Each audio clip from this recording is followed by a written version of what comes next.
Information on how to watch, attend, and participate, as well as agendas, minutes, and recordings can be found at Broomfield's website at broomfield.org/council meetings. The public may also participate in public comment either in person or by calling 855-695-3744 and pressing *3 to be placed in the queue for comment. Screeners will ask callers for their first and last name and the item the caller would like to comment on. If you'd like to speak on more than one item on tonight's agenda, you'll need to press *3 each time to be placed back in the queue for comment. Public comment will be limited to 90 minutes total per item. The first 1 through 15 participants in the queue have 3 minutes to speak. The next 16 through 25 participants have 2 minutes. And if time remains, the next 26 plus participants in the queue have 1 minute to speak. For those here to speak on the North Area water tanks or the Bay construction agreement items, there are public comment periods specific to those items that will take place after the staff presentations. There are sign-up lists located in the lobby, which along with a list of those calling in will be used to determine the order of the speakers for those items. We'll hear from 6 in-person individuals first, and then we'll go to 1 caller if we have one until we hit the limits.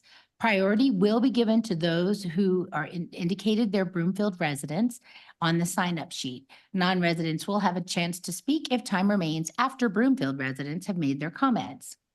For our hard of hearing residents present, we have wireless headsets available in the back of the council chambers through our AV team.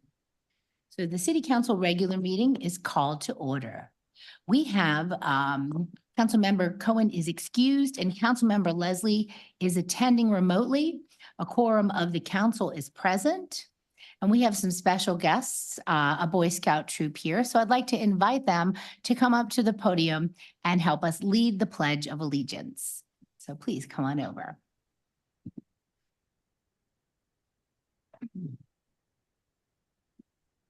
Please stand and join us.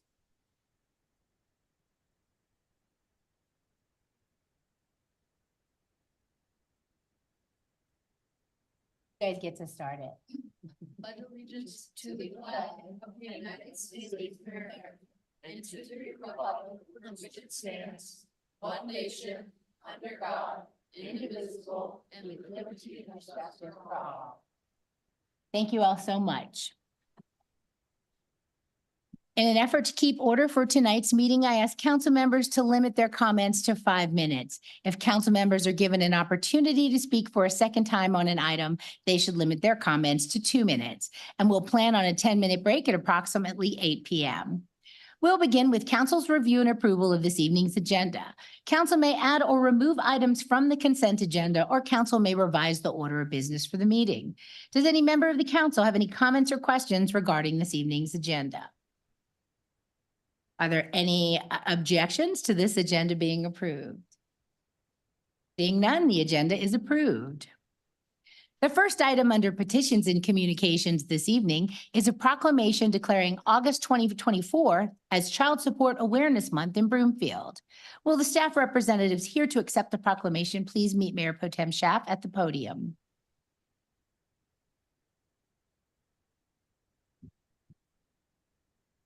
Thank you for joining us this evening. I'll summarize the proclamation, then I'll turn it over to our representatives for comments. This proclamation recognizes that financial and emotional support from parents and caregivers play a crucial role in a child's success, health, and well-being, and that the collective support of parents, extended families, caregivers, and the community fosters the healthy development of children into productive adults. Broomfield is dedicated to enhancing children's health and well-being by offering comprehensive, family-centered child support services aimed at ensuring regular and timely parental financial contributions. Consistent child support payments enhance parent-child relationships, boost children's educational achievements, and reduce dependence on public assistance programs.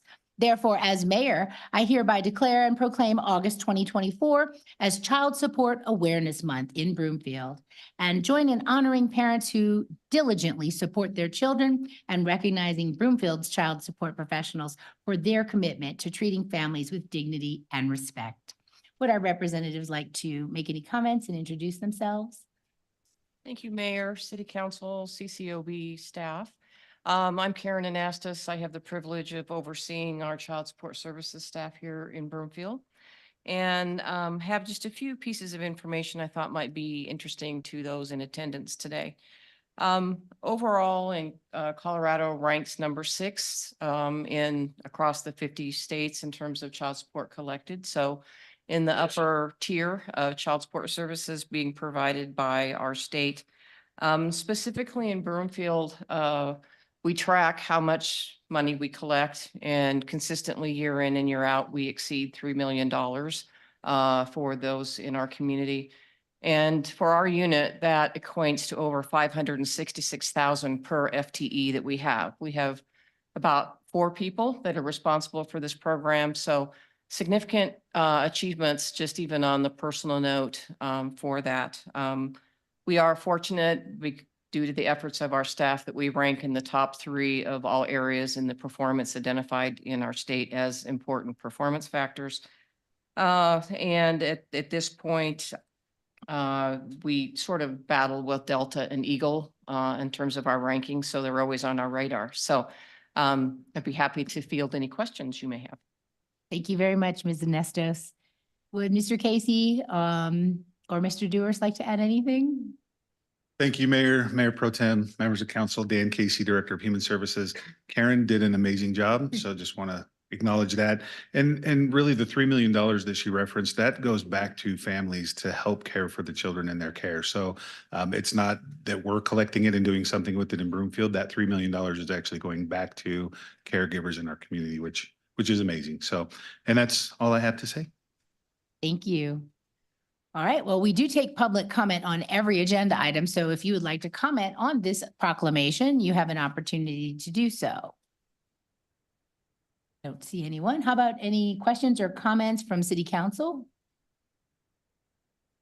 Well, I just want to thank you both, all 3 of you, for the work you do for our kids and our families. So thank you very much. It's an honor to proclaim this month.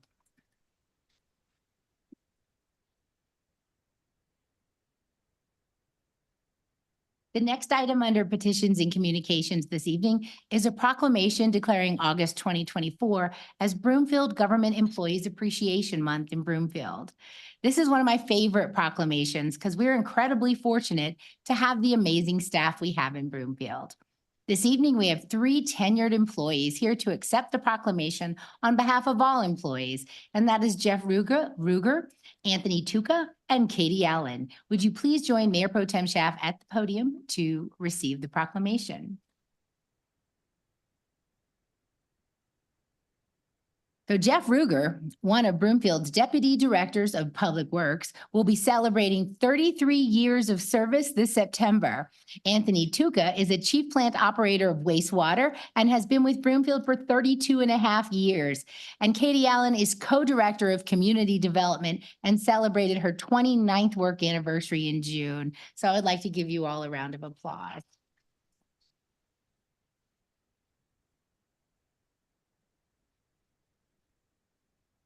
We're so grateful to have you here this evening. The community of Broomfield is highly regarded for its quality of life, which is a result of the dedication and hard work of its employees. Broomfield employees excel through their commitment, innovation, and practical management of resources. They perform essential tasks that ensure public safety, health and efficient services such as clean drinking water, wastewater management, aiding crime victims, and supporting economic development. Additionally, they provide a wide range of services that enhance the quality of life for all of our residents, including recreation, environmental programs, arts, and educational offerings. Therefore, as mayor, I hereby declare and proclaim August 2024 as Broomfield Government Employees Appreciation Month. We're incredibly fortunate and want to express our sincere gratitude for all that you do. Jeff, Anthony, and Katie, would you like to make any remarks? No pressure.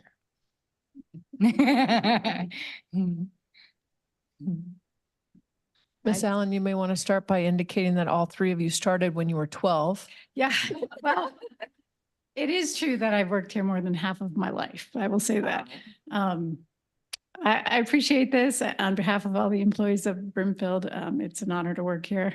I've been in community development the whole time, and time has flown. It's never dull, and it's very rewarding to see what gets built and then used by the public. So again, thank you very much. Thank you, Katie. Mayor Pro Tem, Council. So 33 years full-time, another 6 before that with Broomfield as a 9-month seasonal for the parks. So Wow. I'm gonna continue this. Why does somebody stay that long? I was a utility worker for 33 years for the city and county of Broomfield. I fixed over 1,000 water breaks in my time.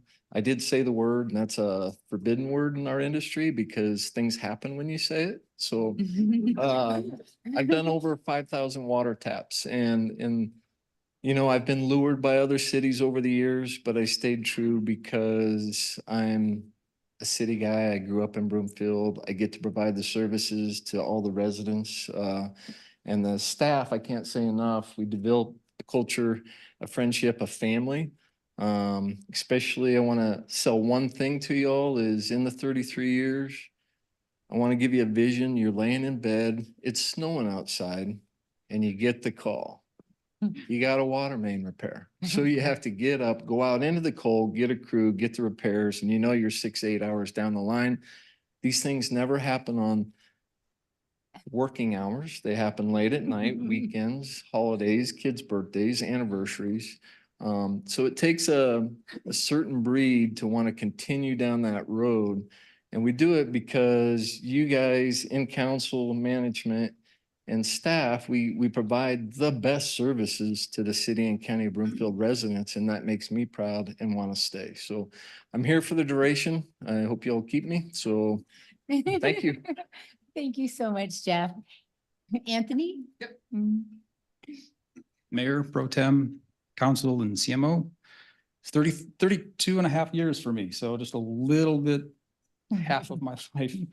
It's been a great 32 years, really because of the professionals that I have been surrounded by for 32 years.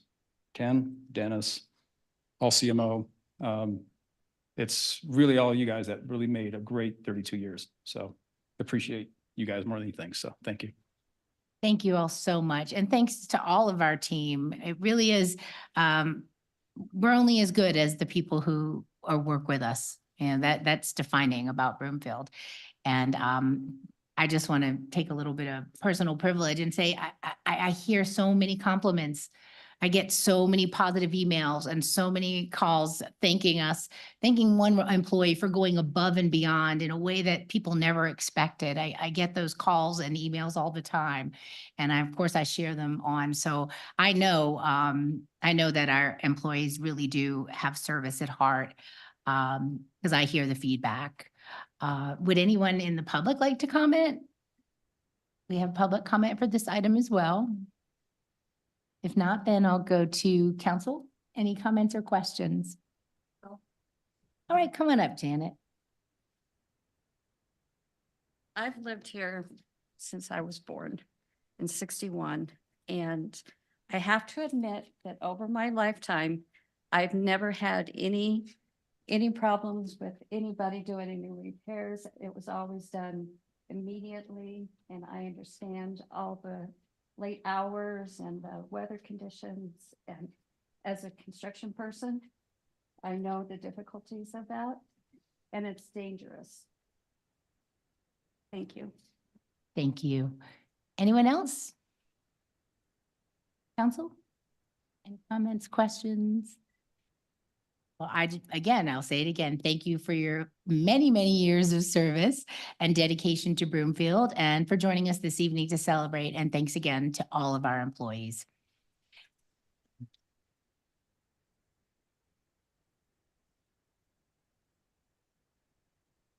The final item under petitions and communications this evening is a presentation from the Historic Landmark Board. Will the Historic Landmark Board representatives please come up to the podium, introduce yourself and share your presentation. Awesome. Thank you. Who's controlling the slides, by the way? Perfect. I'll give you a thumbs up. We're going to fly through it. So Okay. Mayor Pro Tem Council, thanks for having the Historic Landmark Board at the meeting tonight to present to you just kind of some updates and why we are here and what we're busy doing in the background. My name is Curtis Zinger. I am the chair. I've been a volunteer for 2 years. Before that, I was on the library board, been in Broomfield for 10 plus years. So it's an honor to be here. All right. The next one is just who's currently on the board. We have a couple of vacancies that we'll be filling soon. We actually have more applications than we have vacancies, which is always a good problem to have. One thing that's not on here that's important, and you've already heard it in the presentations tonight, is that we have Judy Hammer and Nanette Macon, who are with the city staff, and they're incredible liaisons. They help us out daily. We wouldn't be able to do our jobs without them. So can't say enough about the positive support we receive from the city. So, what is the purpose of the Historic Landmark Board? Obviously, it's to establish historic landmarks around the city, foster pride and what those mean. It's not always evident to people, or at least it wasn't evident to me when I moved here, exactly what historic properties we might have in Broomfield. It's not as obvious as, some other cities might make them feel, but people are familiar with the Bruner Farmhouse. People are familiar with the Crescent Grange. People are familiar with some of the more important historic landmarks around the city. And our job is to make sure that that's protected for future generations. And some of that means making sure we have the correct processes involved and followed whenever we're designating new landmarks, whenever repairs are made to those landmarks. And we also are always on the lookout for new landmarks or new surveys that we can conduct or things of that nature to make sure anything that changes in Broomfield changes with the respect for the history that's there. So one thing to know about Broomfield is we're a certified local government. So being or having a landmark board is a requirement in order to be a CLG with the State Historic Society. So just know that states receive federal funds to allocate to historic preservation within the state. Certain portion of those proceeds are required to go to cities and certified local governments specifically. And because Broomfield is one of them, we have the awesome opportunity to receive some of those grants and some of that money with the idea that we can use it for historic preservation and education.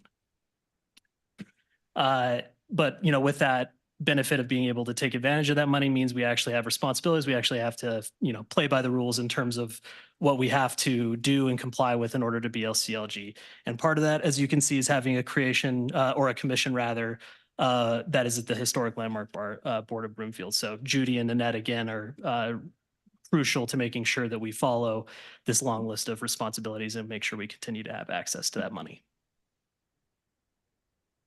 And then just briefly, stuff that we've done recently, you can see some surveys we've done historically. Most recently, we've actually done a reconnaissance survey, which is like the lightest type of historic survey you can do on the Garden Center, which, Wells Fargo building, the Veterans Museum that used to be the library. And again, that's more just making sure that these buildings and the historic, position of these buildings is recorded, which is important.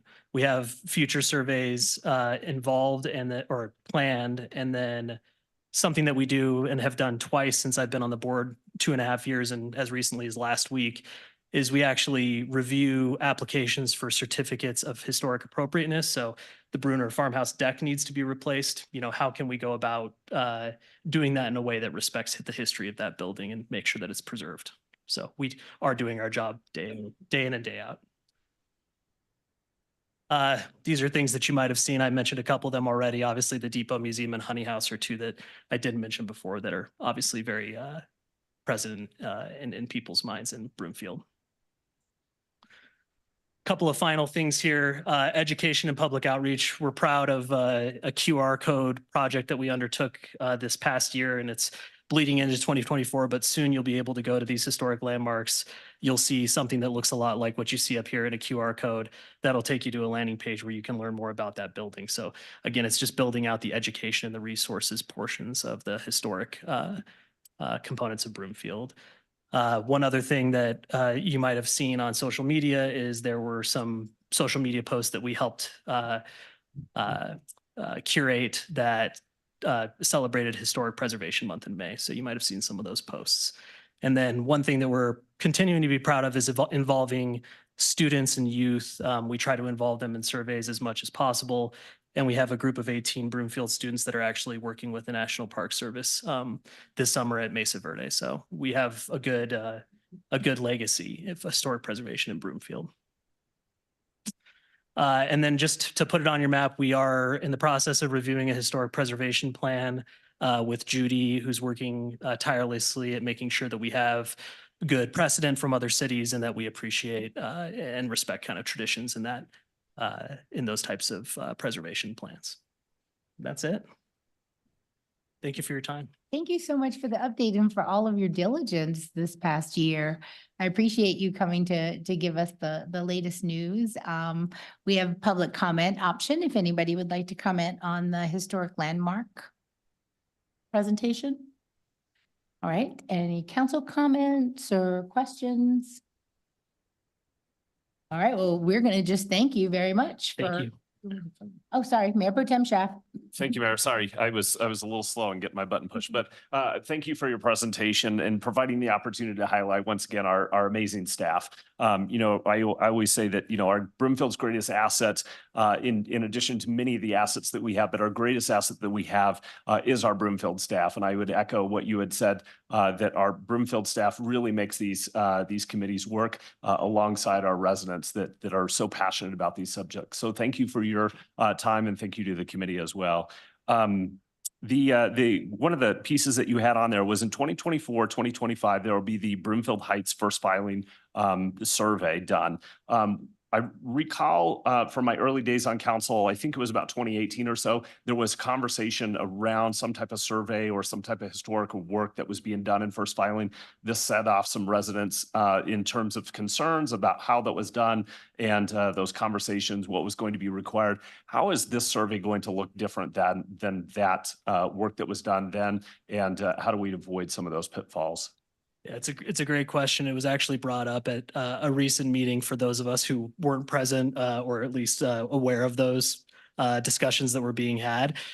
It's because of those conversations, and I heard that some of them even go back further, like 2012, 2013, where there were some particularly intense moments related to the surveys. I think the current plan and the surveys that we've undertaken so far have been mostly on commercial property. So that's the Garden Center one that I was referring to in 2023. So at least in our mind, starting with commercial properties that have a lot less chance of stirring certain feelings is a good start to get us on the board aware of people's feelings about it and the ways to be respectful and least invasive in terms of how we're conducting these surveys. The survey that was referenced with respect to that first filing would be a reconnaissance survey. It's not something that we're going to be conducting without making sure we make it very public that that's something that we're exploring. We also identified two Facebook groups that we're not sure are any longer, functioning, but they are groups that were made up of citizens that were concerned relating to previous surveys. So the plan is to reach out, make sure we have, contact people that have expressed an interest or a concern in making sure those are done appropriately. And we wouldn't do the survey without making sure that we've addressed those needs beforehand. Yeah, absolutely. Thank you. Anyone else? Well, again, thank you so much for joining us this evening Thank you. and for the work that you're doing. Next is council member reports. Does any member of the council have any reports or updates this evening? Councilmember Ward. Thank you, Mayor. Just two quick reports. One, I attended the National Association of Counties annual business conference in Tampa a week and a half ago. And my written report will be provided in the next coming days for both council, staff, and the public to read. My other item is last week, the DRCOG Board of Directors met, and we had a number of interesting presentations. One from DOLA as it relates to SB 24-174, which is the Sustainable Affordable Housing Assistance Bill, or the Housing Planning Bill. And I think council will be interested to know that DRCOG, we undertook a regional housing needs assessment starting in 2023. That plan will be finished up here in the next couple of months. There's a few tweaks we have to make in order to have it fit the requirements of this bill. So that way we, as local governments, don't have to undertake our own separate housing needs assessment bill or housing needs assessment, which will then set us up for the housing action plan that we need. That's it, Mayor. Thank you very much. Councilmember Henkel. Thank you. Thanks everyone for being here tonight. I've had like these great announcements tonight, so I really appreciate everyone being here. And thank you for the Boy Scouts being here too. I really appreciate that. I wanted to have two announcements here. I was reappointed to a one-year term as vice chair of the NACO Immigration Reform Task Force. Excited about that. We meet monthly talking about federal immigration. And secondly, there is an event coming up on Saturday, August 3rd at 5:30, The American Dream in a War-Torn World. We will be listening to people who have been serving in the city and county of Broomfield. City and county of Broomfield has at least 10% immigrant status in Broomfield. So we're excited about that. It's going to be hosted by the Broomfield Resettlement Task Force in partnership with the Colorado Refugee Speakers Bureau. This program will connect you with stories and challenges of the descendants of some of the first Indigenous residents of Broomfield, established immigrant changemakers, and newcomers fleeing violence, and those who have stepped up as volunteers, home hosts, and leaders in our community. It's hosted by 9 News, Angeline McCall. She just won an Emmy actually for her documentary that we will be showing in part next Saturday. And we'll be showing her documentary called Una Vida Nueva. This program will enlighten, inspire, and engage our community as we reflect on our own war-torn past and moving towards healing and resiliency. We'll be listening to refugees and their stories, and also the home hosts and our veteran co-sponsors. We have a lot of combat veterans that have actually co-sponsored a lot of our newcomer families in Broomfield. So we're looking forward to having a lot of people come, and you can go get your tickets. It's online on Facebook on the Broomfield Resettlement Task Force site. Thank you. Thank you, Mayor Pro Tem Schaaf. Thank you, Mayor. So this next week, we have an exciting visit from our UADA delegation from Japan. They'll be coming between July 28th and August 4th. They'll be visiting Broomfield and Denver sites, including Council Chambers, Legacy High School, the Consul General of Japan in Denver, Red Rocks, and some other sites and some other experiences. As it has been in the past, it is going to be a very immersive experience with a lot for them to do and to experience. It will be a great opportunity for our community to connect with these students and chaperones. And one such opportunity that is new this year that I hope many of our community can attend is the Japan Cultural Festival, which will take place on Thursday, August 1st between 3 p.m. and 5 p.m. at the Midway Park at the Girl Scout Shelter. There will be Kona Ice, there'll be some food, there'll be demonstrations, performances involving our UADA delegation and other community partners. So I hope that you can attend. You can get more information at the BroomfieldSisterCities.org website. Also wanted to let folks know the Rocky Flats Stewardship Council Executive Committee meeting will be taking place virtually on Monday, July 29th from 11:30 to 1. The meeting will focus on the next steps of the Stewardship Council. If you would like to attend, please contact the Rocky Flats Stewardship Council, or I can provide you with connection details for that meeting. A reminder, for many months, the Stewardship Council has been discussing the future of this organization, even bringing in a facilitator to assist that process. Broomfield responded to a questionnaire to signal our opinion to discontinue this organization. And lastly, tomorrow night, the summer concert series continues in Broomfield at the Midway Park in Ward 3 at 7 p.m. The performance will feature the Mighty Untouchables. This award-winning band is guaranteed to please audiences of all tastes with their extensive and diverse collection of material from top 40 dance, Motown, disco, classic rock, and yes, even country. Come join me for a great evening of music and community gathering. But if you need one more reason to attend, this concert was a collaboration with the Broomfield Out Loud Project, where Broomfield residents submitted their favorite songs that bring back positive memories of time in Broomfield. And some of their favorite songs will be selected and performed by the Mighty Untouchables. So in order for you to hear those songs selected and performed, you have to come out tomorrow night. So see you there. Thanks, Mayor. Thank you. And Councilmember Marshallson. Thank you, Mayor. I also attended the National Association of Counties annual meeting in Tampa a week and a half ago. My written report will also be forthcoming. I serve on the Finance, Pensions, and Intergovernmental Affairs Committee, and that was an interesting day-long meeting, which I will detail in my upcoming report. Thank you. All right, thank you. Any other council member updates, reports? Well, I just want to remind folks that we will be having a public forum to talk about the enterprise funds and the recommended utility rate increases right here on Thursday at 6 p.m. So I know there's a lot of information swirling out into the community. I invite you all to come in, get the facts, figure out what's going on, and ask your questions from our team. So that's Thursday, July 25th at 6 p.m. right here. All right, we're now moving into general public comment. This is an opportunity for the public to comment on matters other than those on the agenda otherwise. So if there's anyone who would like to be heard, please come up to the podium, state your name and neighborhood for the record, and please limit your comments to 3 minutes. Hi, my name is Janet Sund. I live in Westlake or Ward 5. And I'm sorry, good evening, Mayor and Mayor Pro Tem, City Council, and the city management. I want to talk about the meeting that we had last week. I'm very concerned about what I heard.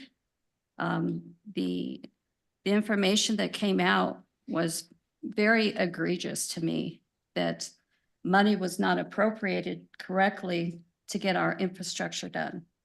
Our water, our sewer, our water treatment plants, our waste treatment plants, our roads, all of that is important. We live by that. We drive on it. We use it every day. Our gas lines, that stuff has to be working. We can't afford to have anything go wrong. What if the water line went off and the fire sprinklers wouldn't work when there's a fire in a senior housing project? That's not good. And we need to fix this stuff appropriately, not just to patch it, to make it work for a temporary period of time. The other issue was putting all this stuff off later until we have the money to spend. It's just going to be that much more expensive. We might as well get it done while we can afford it. We have all these projects that the city wants to build. And I think they need to be tabled, and I think the money needs to be appropriated accordingly to what the actual needs are, not what our wants are. I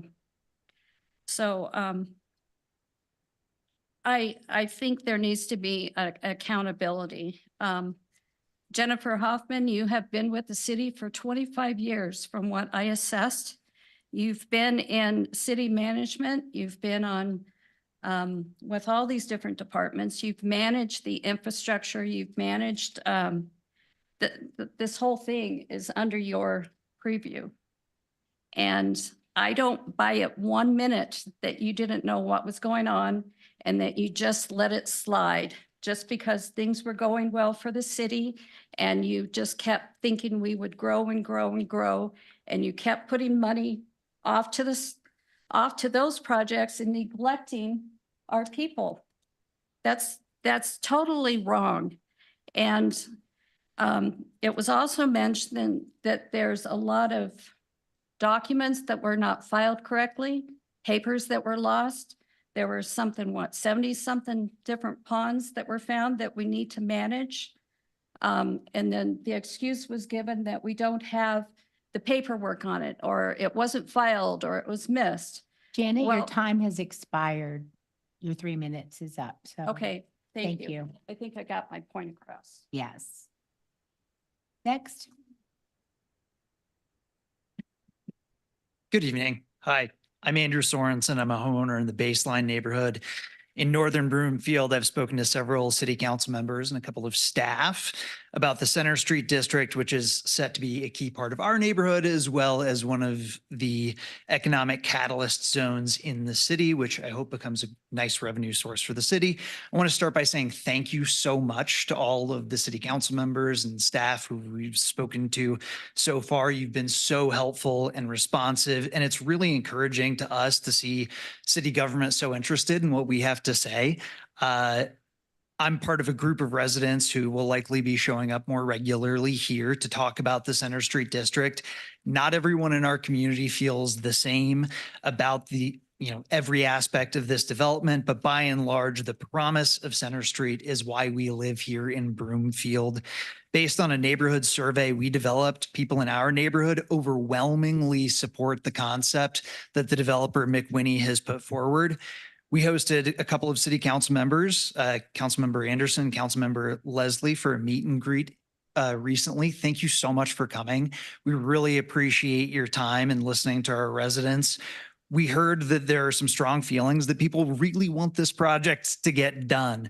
We pay some of the higher property taxes in Broomfield, and what we're hearing is people are okay with those higher taxes because of Center Street. They really want that walkable, bikeable urban core.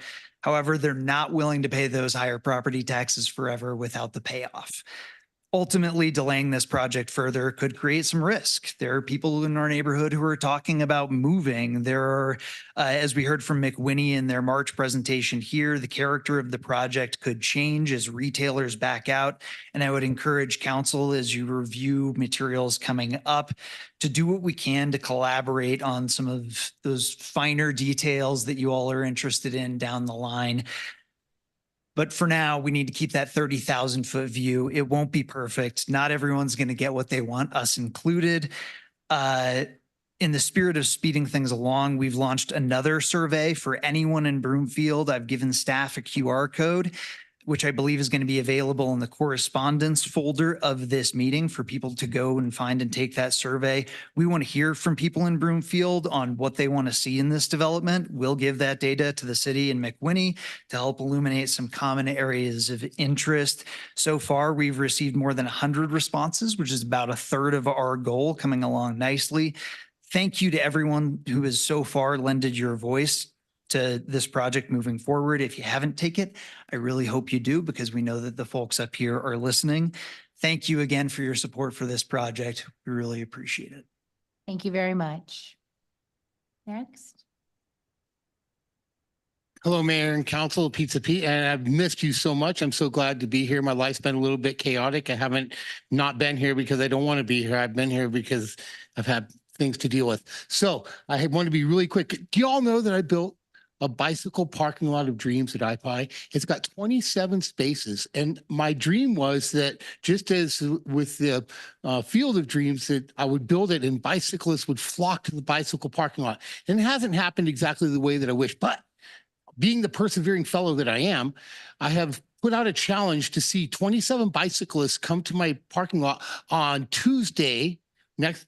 I'd like, actually, Mayor, for you to come. It's that they're going to start at Paul Dirter Rec Center and they're going to ride over to my place by 5:45. If Mayor Pro Tem could run the meeting in your absence for a minute or two and you could be there, that would be delightful. But hold on, I'm going to let you go. Okay. So this is John Hubbard from Broomfield Bikes, who is organizing this and leading this effort. And I'm so delighted because I think that the bike rack that I built, my bicycle rack of dreams, is iconic. And it's not only iconic for Broomfield, but it's iconic for the entire state of Colorado. There is nothing like it in our entire state. And it should be eventually a historic landmark at that. So I'm so excited to have all these bicyclists come. In that vein, Broomfield is hosting an event on Thursday at the Lakeshore Room to tell everybody all about bicycling as well. So I hope that you'll all come to that. That is at the Lakeshore Room on August 1st, Thursday, August 1st. And if you want to learn all the things about the trails and the opportunities to pedal, because we think you should burn calories, not hydrocarbons. I'm a conservative person, and I really think that the root word of conservative is conserve. And I want to conserve our resources, and I want to create less air pollution, and I want people to take charge to create the environment that they want. Now, getting off my pulpit, the last thing I want to say is, you brought up the Ueda Sister City thing coming in, and I didn't realize that it was coming in. And every year, the Rotary Club of Broomfield Crossing, every single year, has hosted the welcome picnic for them. But I didn't even realize that this was happening. Is there going to be a welcome picnic? I alerted my president and my past president that this had come up in the meeting just now, and I wanted to inquire about whether our Rotary Club of Broomfield Crossing could be engaged in that effort. Well, our timer didn't work, but your time has expired, Oh. Mr. Kraus. Oh. I'm sorry, it got stuck Go on fig- 120. Go figure. But Sorry. thank you for the wonderful updates and the pitches for the events. Well, I want to know about the UADA thing, so maybe. We'll, Deb we'll can talk after Follow up. because this is just comment. Thank you. Go ahead.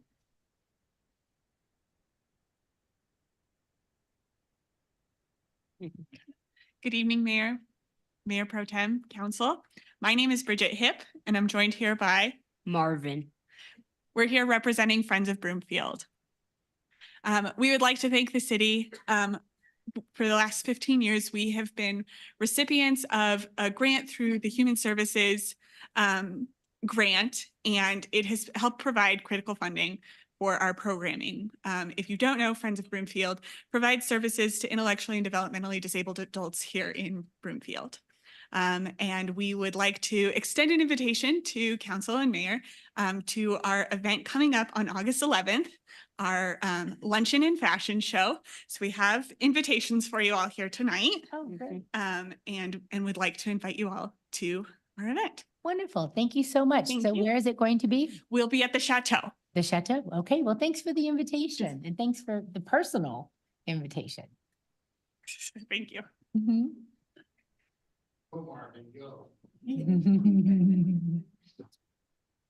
Thank you. Oh, Barbie theme. Yep. I love it. All right.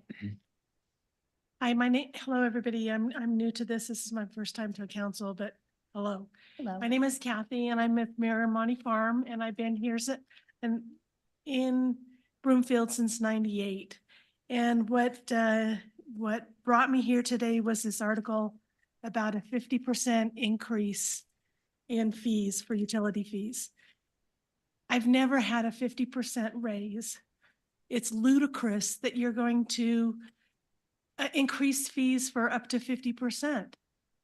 There are people here who are in fixed budgets. I'm helping out family members. I'm just saying it's ludicrous, and that's all I want to say. I will try to be at next Thursday's meeting. It's this Thursday. At this Thursday's meeting. I have read the article on broomfield.org. I understand what happened on Bridgeview. I understand what happened at Cole Elementary.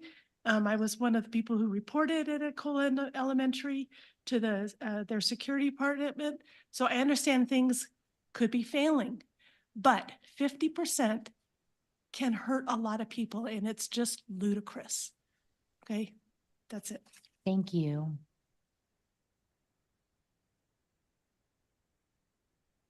Good evening, council. I'm not sure this is the appropriate time for me to talk about the construction on Highland Park Drive. If you have questions. Is that about the Bay renovation Yes. project? That's going to be coming up on and. So do you want me to wait? Yeah, and that Okay. would be the appropriate time for And that that's fine. item. All right, Okay. thank you. Thank you. Is there anyone else in person who wanted to speak generally? You already spoke. I can't speak again. No, there's only one public comment opportunity per item. You can speak on future items, but thank you. We do have one person on the phone that wanted to comment generally. So we're going to go to the phones and it's John. You have 3 minutes. Good evening, Mayor, Mayor Pro Tem and Council. John E. Walt, Pinnacle North. Everyone I just addressed is serving as a representative of the people of Broomfield, and more specifically, the electorate of Broomfield. You were selected to your seat to serve at the pleasure of the electorate. If the electorate is displeased with your service or representation, they can, at their discretion and for any reason, recall you from office. Ordinance 2239 would not change the fact that you serve at the pleasure of the electorate. What Ordinance 2239 would change is how a vacancy created by a recall would be filled should the rare event of a recall occur. The Broomfield Charter was very clear that recall vacancies should be filled by an election co-occurring with the recall. Changing this behavior, even unintentionally, is not in line with the wording or publicly shared intention of 2239. When Ordinance 2239 was discussed at first and second reading, recall vacancy changes were never mentioned. The focus of discussion by staff and by council, and the reason for this ballot ordinance was to change election law in Broomfield from Title 31 to Title I, and to synchronize language in section 3.1 and 3.5 of the charter. Ordinance 2239 was advertised as a staff requested change to recognize and address the fact that Broomfield holds coordinated elections as a city and county. Title 31 of state law, currently referenced in the charter, only addresses municipal elections, whereas Title I addresses coordinated elections. We were told this ordinance was to align the charter with the way Broomfield currently operates. Was it staff's intention to change the meaning of the charter by changing the procedure for filling recall vacancies? I cannot see the benefit to staff, as an election must still be held regardless, and they are unwilling to answer that direct question from the public. Would anyone on council be willing to ask the question on my and the public's behalf? Staff works for you and serves at your pleasure. If staff didn't desire this change, then why was the reference to Article 21 of the Constitution removed? If it was unintentional, then there is still time to fix this by recalling 2239 or adding a new proposed ballot issue to change Section 4.7 of the charter. If it is not done tonight, then there is still one more council meeting where a first reading of a new ordinance can be held to get an issue on the ballot this year. If this was intentional, then shame on every one of you that did not have the courage to discuss this change in a public hearing. You are attempting to sneak through a change that removes the right of the electorate to select their representative. How undemocratic can you get? You have an opportunity to fix 2239, and I urge you to take it. Be honest with the public. Be brave. What 2239 looks like to me is a cowardly attempt to restrict the right of the people, regardless of how often that right is used. I'm sure I'm not the only one who will see it this way. Thank you. Thank you. Right at 3 minutes. All right, so that wraps up our online comments. We're going to move on to reports. There are no scheduled items under reports this evening. Manager Hoffman or Ms. Gilbert, do you have any reports? I do not. Thank you. I do not. Thank you both. So council's consideration of the consent items are next. The clerk will read all of the consent agenda items by title, and there'll be one opportunity for public comments and council questions and comments. Will the clerk please read agenda item 6A through 6C by title? 6A, approval of minutes from the July 2nd, 2024 special city council meeting and the July 9th, 2024 regular city council meeting. 6B, resolution 2024-80, authorizing an intergovernmental agreements for election services between the city and county of Broomfield and the following school districts: Adams 12 5-star schools, St. Vrain Valley School District, RE-1J, and Weld County School District, RE-8. 6C, resolution number 2024-88, approving Second Amendment to the agreement between Broomfield and the Runbeck Election Services for Agilis ballot sorting, system maintenance, and support and election materials printing. Thank you. We'll now proceed with public comment, starting with in person. If there's anyone who would like to be heard on the consent items, please limit your comments to 3 minutes. And on anybody on the phone? No, thank you. So does any member of council have any comments on these agenda items? Not seeing any here. So before asking for a motion, I want to remind everyone that item 6B contains intergovernmental agreements which require 2/3 approval of council. Is there a motion by council that consent items 6A through 6C be approved? Councilmember Nguyen? I make this motion. Thank you. Is there a second? Councilmember Henkel? Second. Thank you. Is there any discussion?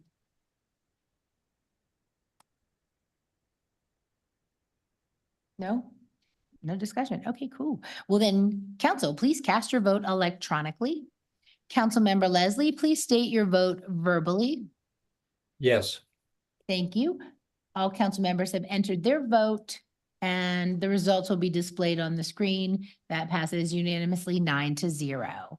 Thank you all. So moving on, the first item under action items this evening is council's consideration of proposed resolution relating to North Area buried water tanks and pump station. I'll now declare the public hearing open. We'll follow the city's standard public hearing procedures. First, our staff will present a summary of the proposal. Next, we'll have the applicant's presentation, which is us.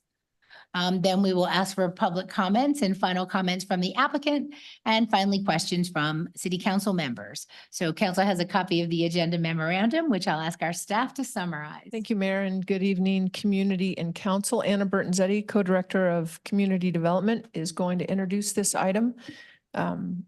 Much of what will be contained is similar to what council heard about a year ago.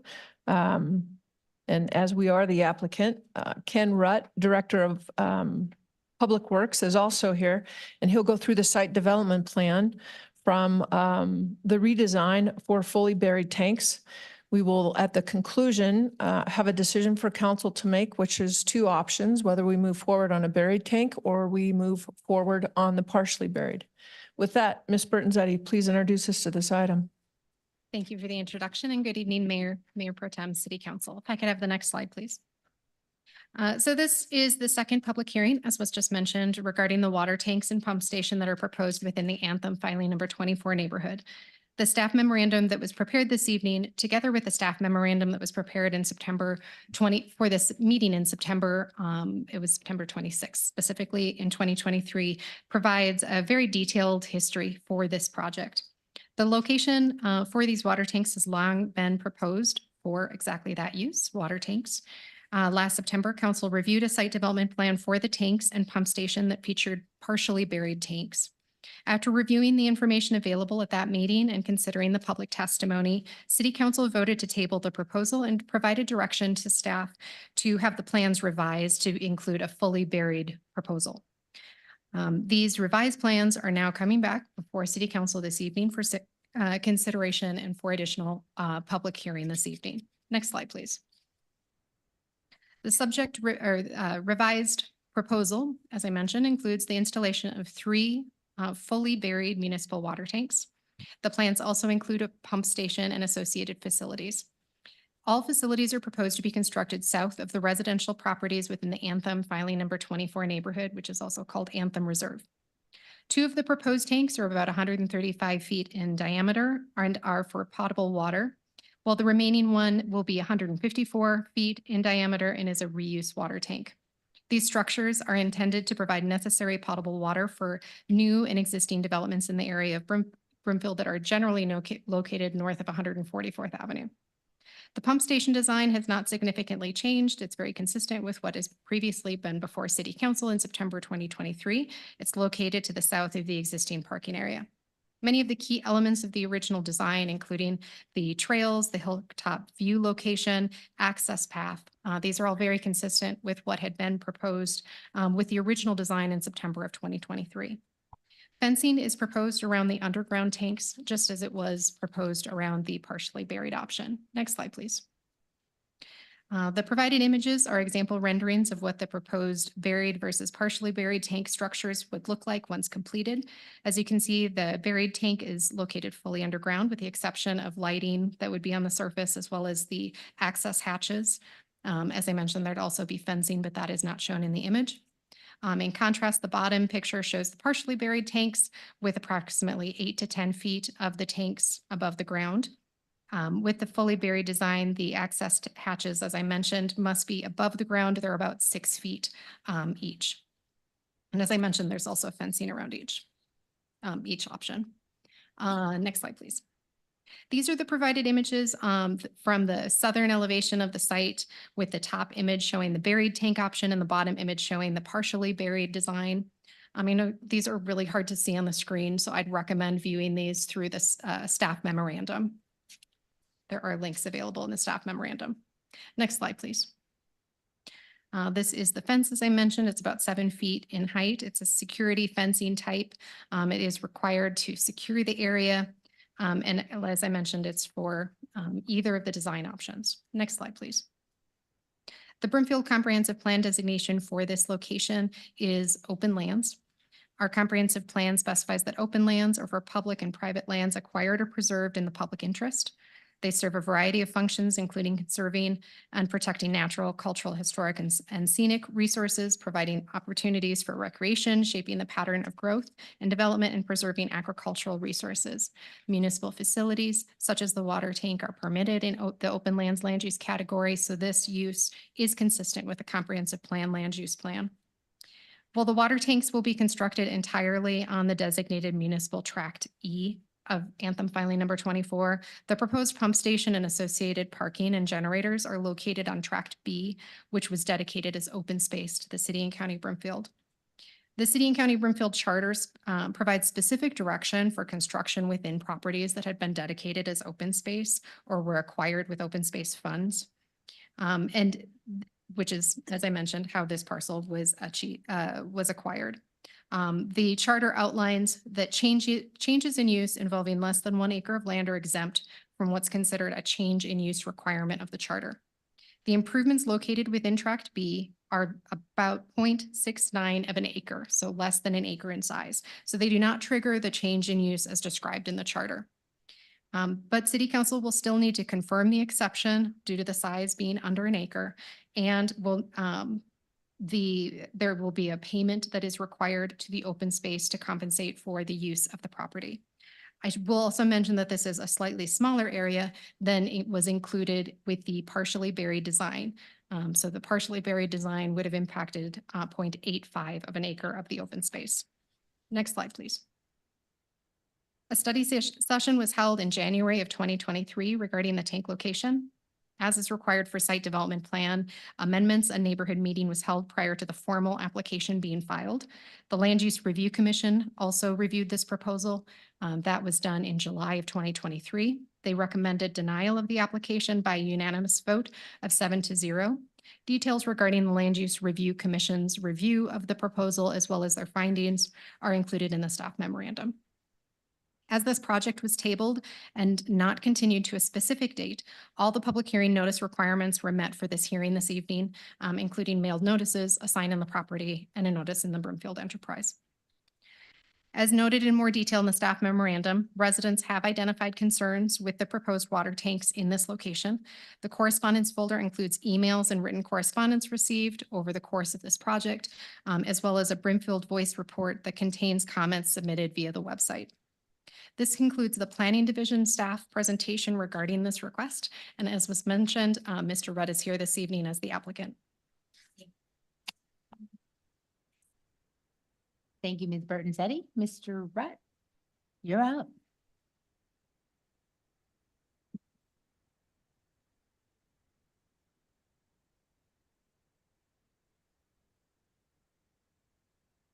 Will the applicant please identify themselves for the record before beginning their presentation this evening?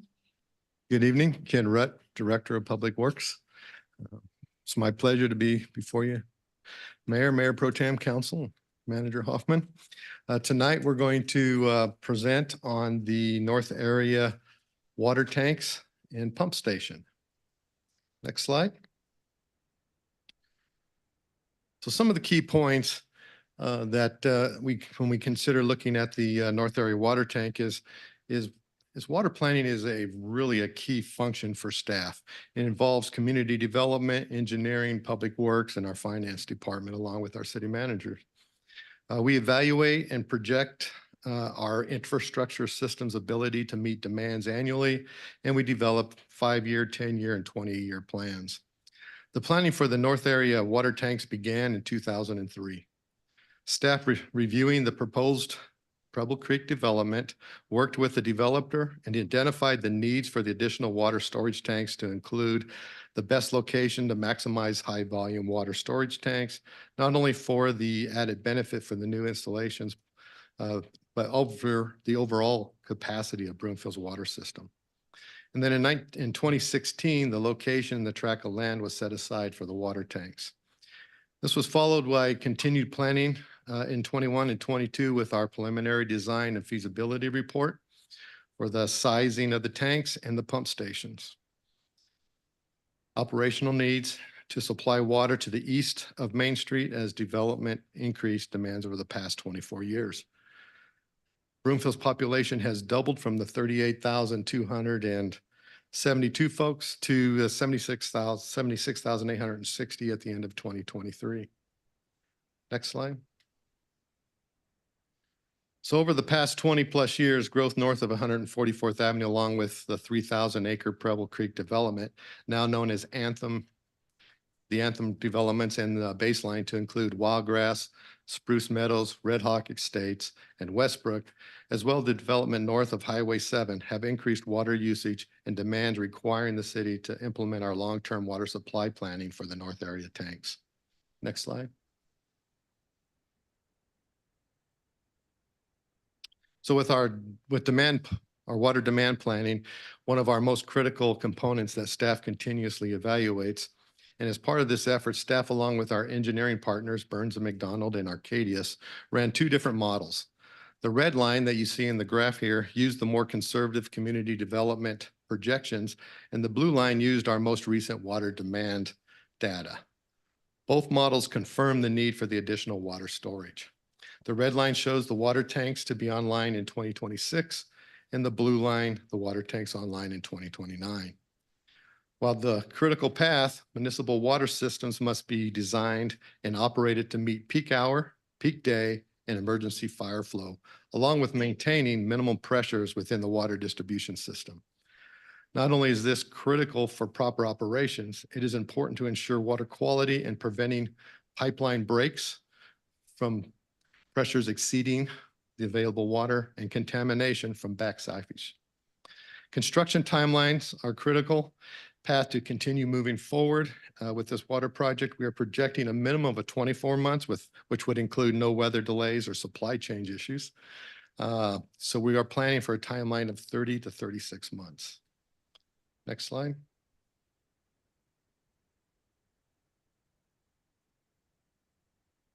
So what is the impact? So let's take a step back a little bit and talk about the Broomfield water distribution system as it is set up overall. So we have two water service areas. One is called the west side, which includes everything from west of Main Street. And then we have an east service area, which includes everything east of Main Street. We have two dedicated water tanks to the west service area, which totals 9 million gallons, and they serve the areas such as Lacamora, Filing 1 and 2, Via Vara, Interlaken, Arista, Skystone, the airport, and the hospital area. And then we have two dedicated water tanks to the east service area, totaling 6 million gallons. So only 2/3 of what's on the west side. They serve Highland Park, Northmore, the States, Greenway Park, Brandywine, Crofton Park, Combine Meadows, Willow Run, Country Vista, Westlake, the Trails, McKay, Broadlands, Red Leaf, Lamberson's Farm, Aspen Creek, the Anthem Development, Wildgrass, Spruce Meadows, and then we have a contractual agreement with Mile High District. The east side serves approximately 63% of Broomfield's population.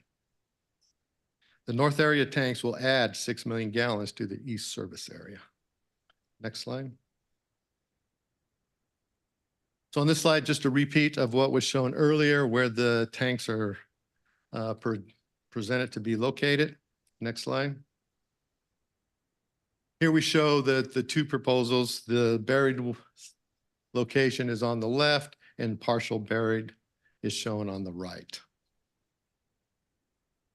Next slide. So what is the impact to the trailhead and the existing trails for this project? So during construction, the trails and the trailhead will be closed for the safety of the public and for the contractor. Once the pump station and tanks are completed, the trailhead and trails will be reconstructed. And the current trail, which is currently on the east side, will be relocated to the west side of the pump station and will wrap around the pump station itself. Staff will work with open space personnel, OSTAC, and the community for the overlook final placement to ensure the best views are available. Next slide. On this slide, we're showing that the pump station is going to be built into the hillside to minimize visual impacts in the area. The grayed out area shown on the bottom and to the right shows that those are the areas that are buried underneath the ground. And then the red block area is what is visible. And then to the bottom right is an example of what the generator facility will look like. Generators are critical to infrastructure operations. A community not too far from here, when XL shut off the power on the potential wildfires, they did not have generators on some of their infrastructure, and they nearly experienced some sewer overflows. So generator backup power is critical for these facilities. Next slide. So what we're showing here is just a reminder of what the partial buried tanks would look like. They're also built into the hillside to minimize the visual impacts of the tank structure. The amount of visual area will range anywhere from 2 feet at the very top of the hill to about 10 feet at the bottom of the exposure. From the outlook location, the tanks are located to the south and to the east. So when you're at the outlook location, you'll have a clear view looking to the Front Range Mountains and to the valley below it. Next slide.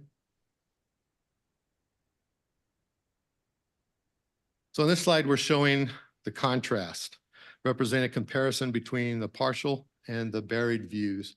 So the top one is the partial, and obviously the bottom one is the buried view. Both options, the tank hatches, lighting, and fencing are visible. And from the outlook, you would need to turn towards the south to overlook the tank. So you'd be looking, instead of out to the west, you'd have to turn 90 degrees and look to the south. Next slide. So why is the security fence necessary? Well, it is required by the Colorado Department of Public Health and Environment's design criteria for public water systems. We must have physical controls fencing to restrict access with 7-foot high security fencing. In addition, we have to have detection devices for unauthorized physical intrusion, and we must control vehicle access. Next slide. So for those who aren't familiar with water tank construction, what we're trying to show here is visually what a water tank construction looks like. So here's an example of a partial buried tank being constructed into a hillside. And then on the lower one is a visual picture of the support columns that are needed inside of the tank itself to support the roof. As you can see, the construction is quite extensive and requires a lot of concrete. So the construction access for this project will be directly off a Lowell Boulevard and will not go through the neighborhood. Signage will be placed at the neighborhood entrance prohibiting construction access. Okay, next slide. So once again, we're showing this slide that since 2020, we've had a profound inflationary cost on capital projects, which has exceeded the consumer price index inflationary numbers. These increases have been as high as 50% in the last since 2020, which has affected not only construction material, but is also affecting the continued availability of workforce, which is also continue the driving the inflation of construction materials. Next slide.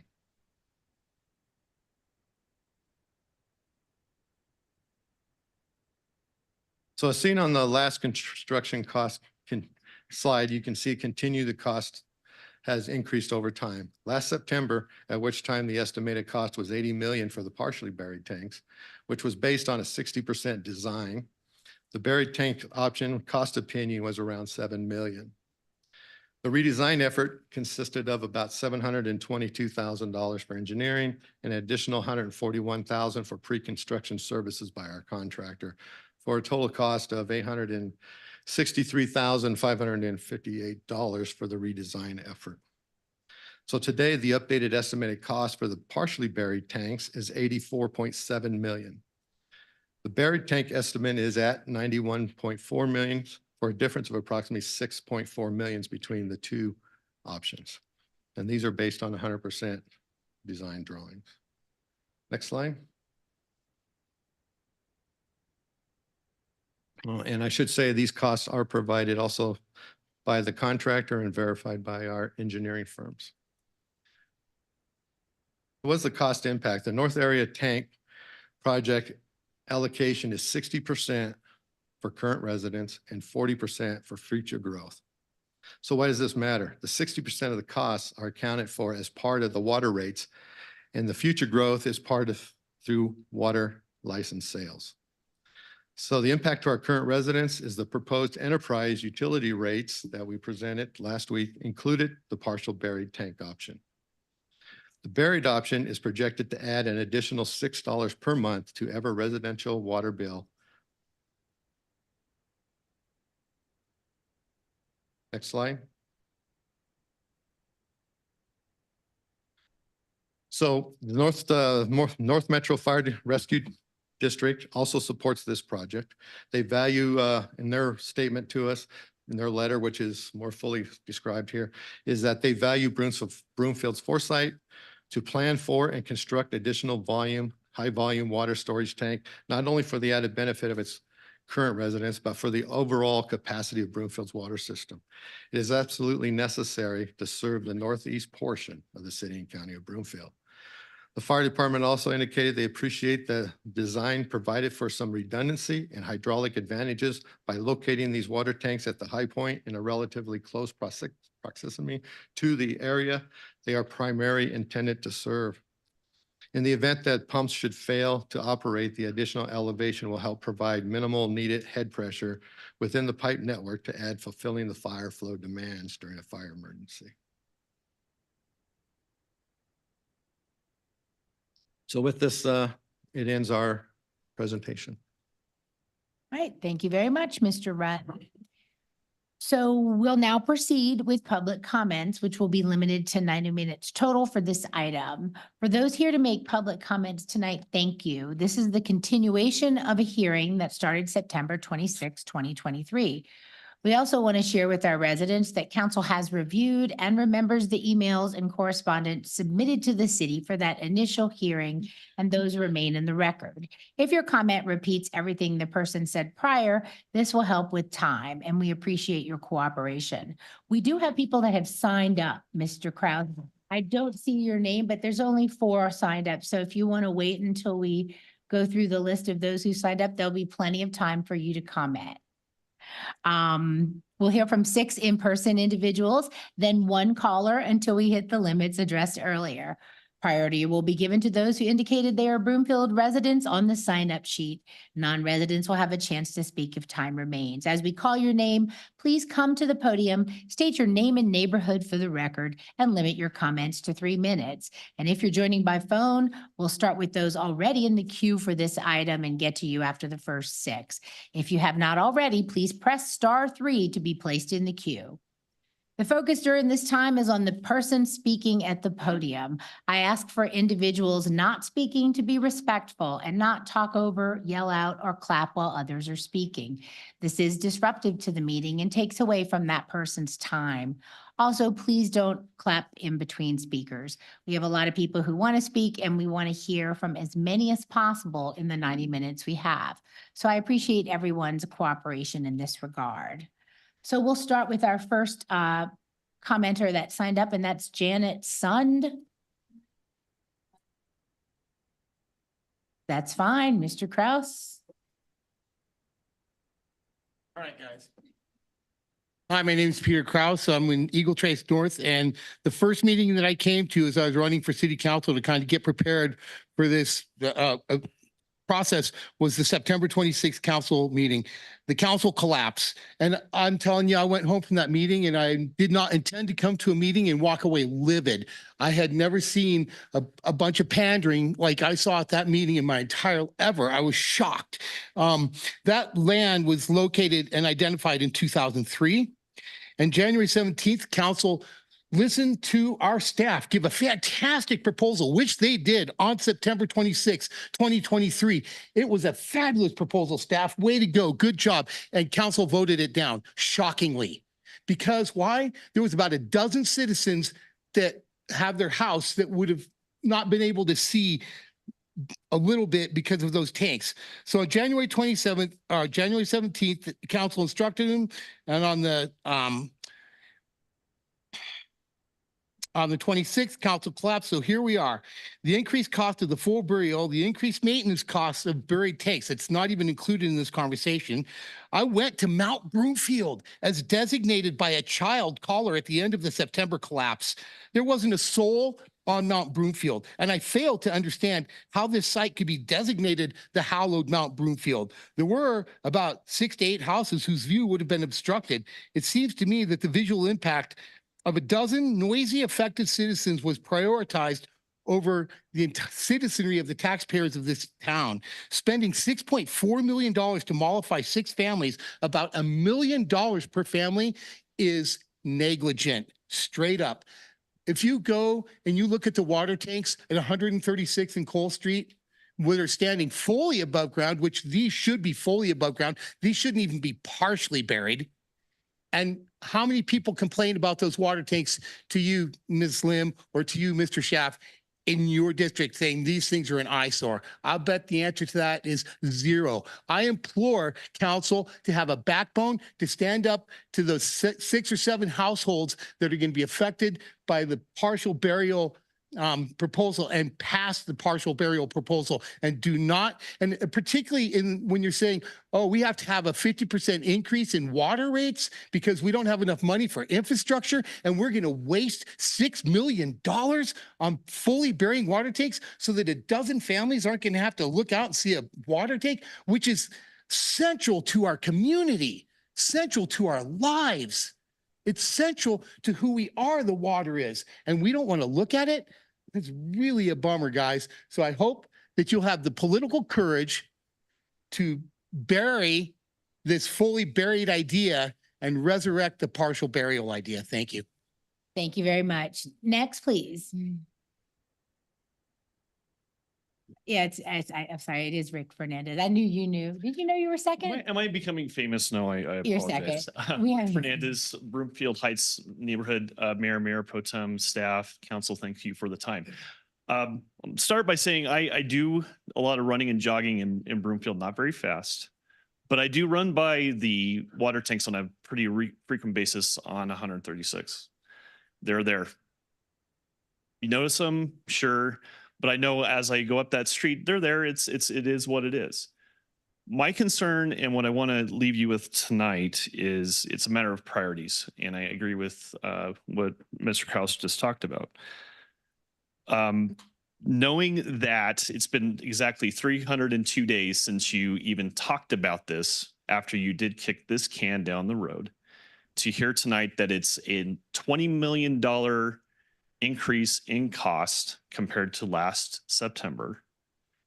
And then to know, as you look at it, water rates were brought up last week. Now we're looking at, and I go back to a presentation around tap fees that I believe happened on February 20th. At that presentation, which I think was a study session for council, there were some pretty disturbing things, including tap fees that were off in terms of expected revenue for tap fees for 2023 and 2024, off by $150 million. That's a policy decision that the city council and city staff put in place to raise the rates. And when asked about that from a staff point of view, when we said we provided some questions as part of a citizen group, Broomfield Taxpayer Matters, and we asked why was there such a huge difference between projected budget numbers and a $71 million miss. And we were told as part of this, and I don't want to read the entire thing, but I'll read what I think is important. License fees and their associated revenues that were anticipated in 2023 were actually purchased in 2022 by the developers to avoid rate increases effective January 1, 2023. That's a $71 million revenue gap. And you're going to ask the citizens to take basically a water rate increase. And I don't know if you can guarantee that the tap fees are going to come through. I agree with Mr. Kraus to go and try to say that the best way to do this is to bury tanks, go for the maximum cost. You should have done this back in September last year, number one. And you should be thinking about the cost to the citizens now. So rather than kick this can down the road or take the maximum cost to make it aesthetically pleasing, again, I run by water tanks on a 2 to 3 day a week basis. They're there. We need the water supply. Do it and make it cost effective. Thank you. Thank you very much. Next is Claire Hamilton. All right, thank you, Ms. Hamilton. Christine Bazarskas. Hope I said. Thank you, council. I live in the Anthem Reserve neighborhood. So I am the bad guy here. I do want to say that this is not about houses losing their view. I don't think any house is actually affected by the view. This is neighbors realizing that we're going to lose a part of Broomfield we won't get back. You just won't. Think about ugly architecture. Think about ugly buildings that we need as a necessity. Anything. Water tanks that are in existence. We accept them. We build our houses around them. We need them. This is new. This is going to disrupt just what makes Broomfield Broomfield. It's open space. It's beautiful there. People ride their bikes there. They hike there. They run there. They spend time going up and sitting on the hilltop and looking out 360 degrees of beautiful view. Buried tanks preserve at least some of that. Yeah, it adds $6 a month to your water bill. That's terrible. That's unfortunate. But you're not going to get that back. You will not get a piece of Broomfield that was designated as open space until 2003, when one water tank was supposed to be buried there. That's since changed because of need, because of growth. We love that. But let's compromise. Bury the tanks. We can do more with that overlook at that point to get it above so that we still maintain as much of that feel of that 360-degree view, which there is no other location like that in Broomfield. Probably in most of the Front Range now. You really want to throw that away? Say goodbye to that because you want to save $6.4 million, which, yeah, is a lot of money. But is it for that? For something you will not get back? So my request to you would be stick to the idea of the buried tanks and approve that. Thank you. Thank you. We'll take two more in person. There's nobody else signed up. I'm kind of surprised. If you'd like to speak in person, go ahead, and then I'll go to our folks on the phone. Good evening. How are you all? Good. How are you? Good, thank you. Thank you all for being here tonight and everything that you do. My name is Amelia. I am a resident of Broomfield and protected under the address confidentiality program. Thank you for your time.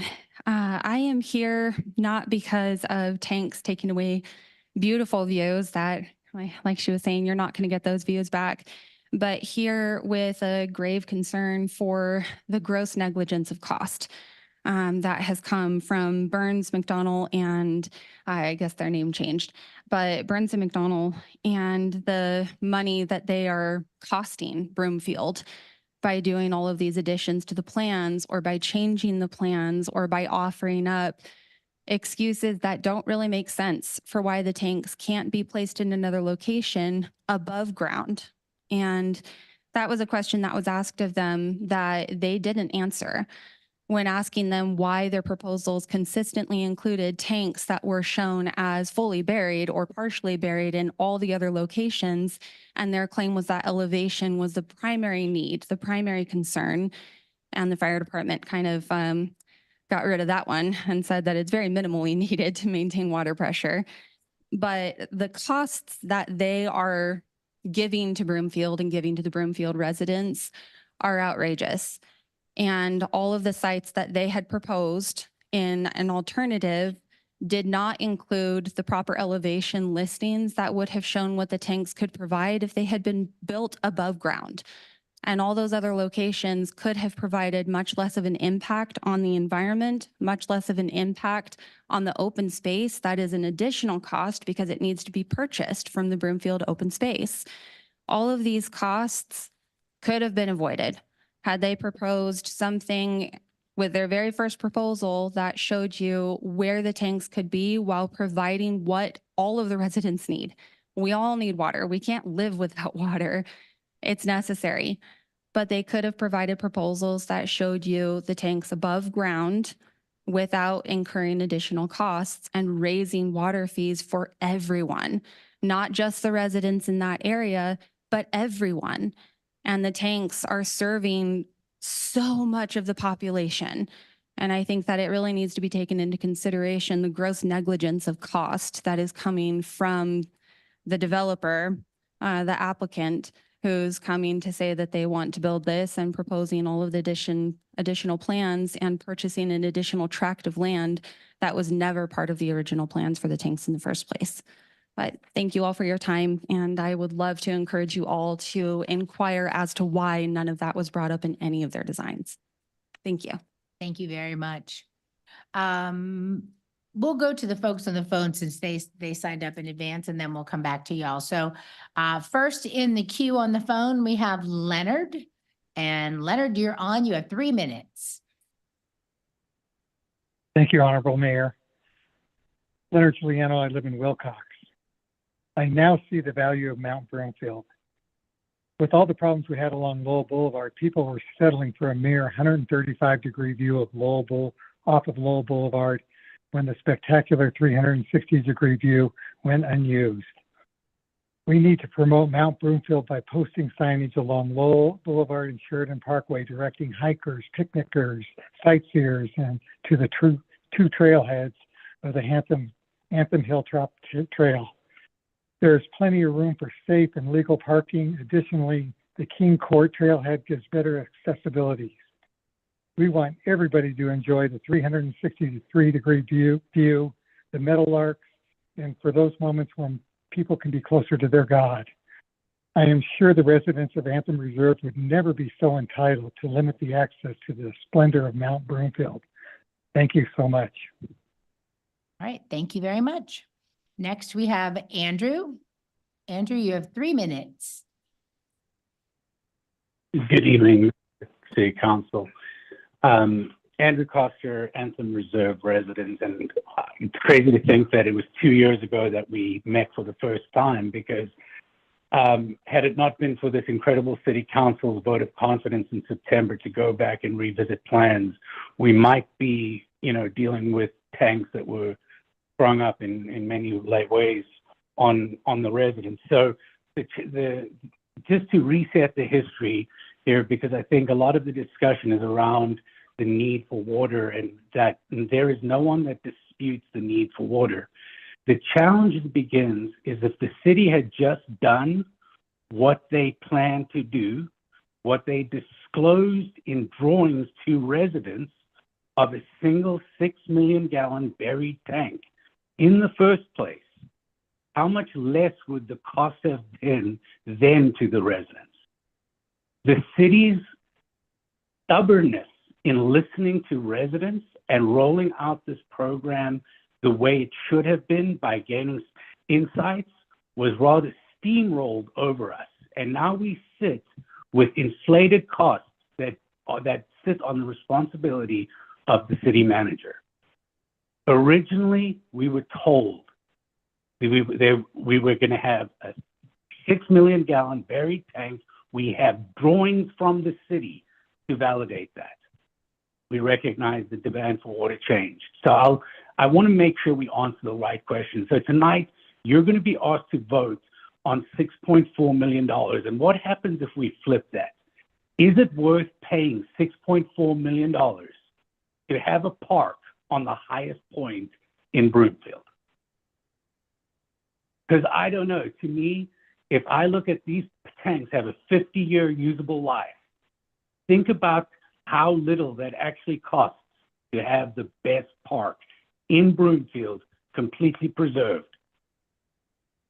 I'm not asking you tonight to vote to fully bury those tanks. It's a decision you can only make once, because if we don't bury them, that space is forever gone. Thank you for your time. Thank you very much. Next, we have Sarah. Sarah, you're on. You have 3 minutes. Hello, Mayor and Council. This is Sarah Taylor. I live in First Filing. I agree with most of the things that Mr. Kraus said at the beginning. Perhaps not with, anyway. I'd like to point out that the park, regardless of whether the tanks are mostly buried or partially buried, are still going to have a fence, a pump station, and a bunch of security apparatus. There's not going to be a pristine view there. We have wasted an enormous amount of time discussing whether we're going to do it this way or that way. We're now going to waste an additional $7 million so we can bury it all the way, and still people will not be satisfied because there will be plenty of infrastructure supporting the tanks. I think you should go back to the plan of last year, get it done before there's a fire down there and not enough water to fight it. Thank you. Thank you very much. So I'd like to ask, that's all on the calls. If there's anyone else in person who would like to be heard, please come up to the podium, state your name and neighborhood for the record, and limit your comments to 3 minutes. Erica Dahl, Anthem Reserve. I am also one of those bad people. I'm Lot 3, which was specifically named out as the most affected. And I'm going to be completely honest with you guys. That's actually not my view. You haven't been in my house. My view is 180 degrees west, and it's amazing. And I think it's pretty awesome that other people can go up to the hill and see that view. Not sure, no one's really touched on it, but this week they fenced off where people used to, I called it Makeout Point, and people would go enjoy the view. Sometimes there'd be 50 cars there, and it was a little bit annoying, and I'm sure they littered, but I thought, man, we are so lucky to have this. I grew up in Boulder, and I just assumed everybody had views like this, but they don't. So the other thing, the water, very important. Something you should all know is the fire hydrants in front of my house and on the street have been out of service for like 3 months. So not sure what that's about, but considering everyone's so concerned about water, I feel like we could start with maybe turning those back on.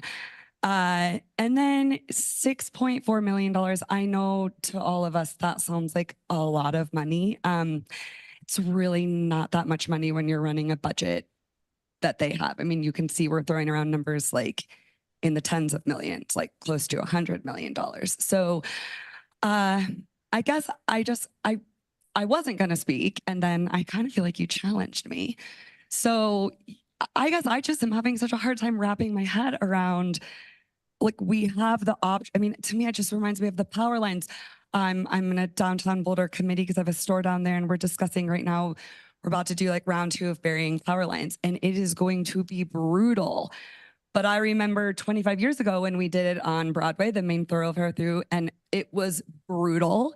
And that was a sacrifice, I guess, we were willing to make, that it costs more money, but it's safer and it looks better. And I guess I don't know if I'm going to live in that house for 10 years, 5 years, 20 years.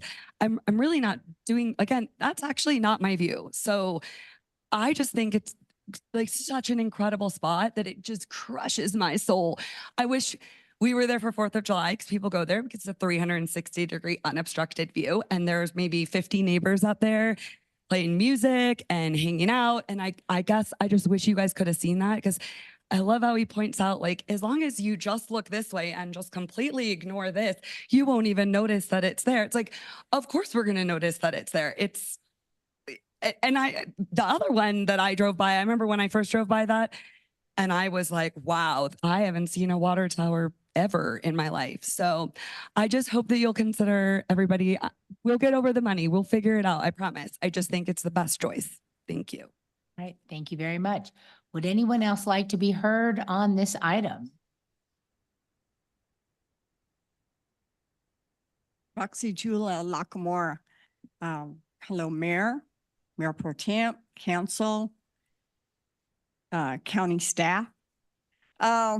First of all, even if these tanks are put up and they're buried fully, you will not get to be on top of them. You will not get your 360.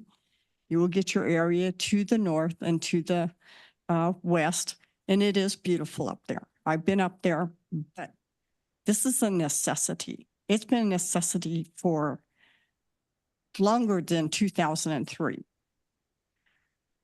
I also came to the meeting and said that you can put above ground tanks in. You can look at Westminster. They have one. It looks like a golfing tee with a ball on top. It's not that bad looking. Or you can go out to where I live out on the plains and grew up, and you can see those water tanks all over the place. So I'm sorry that somebody hasn't ever seen a water tank, because some of them are beautiful because they paint them. Some of the tanks that are also setting up on top of the ground, some of the communities, if you go down into New Mexico and Arizona and some of the other areas, they paint their water tanks, they put murals on them, and they're beautiful. But it's a necessity, and we're late. We're really late. This needs to be done now. Get it over with and I don't want a full berry tank. It costs too much. It's harder to maintain. There's a reason it costs more, and maintenance is going to cost more. So just get it done. Thank you. Last call for public comments on this item. And there's no one online. So does our applicant have any final comments? Do you want to address the fire hydrants? I'm a little curious about that.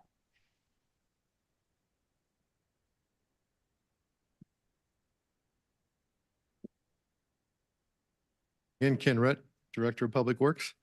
The fire hydrants in the neighborhood, they are currently bad because they do have pressure monitors on them. So we're monitoring the pressures in those areas to ensure that we're meeting our pressure requirements for the distribution system. They are usable for the fire department. So the fire department would pull the bags off and use it as normally. Wonderful. Thank you for that reassurance. So questions from council are next. Members should limit themselves to questions during this portion. Are there any questions from council?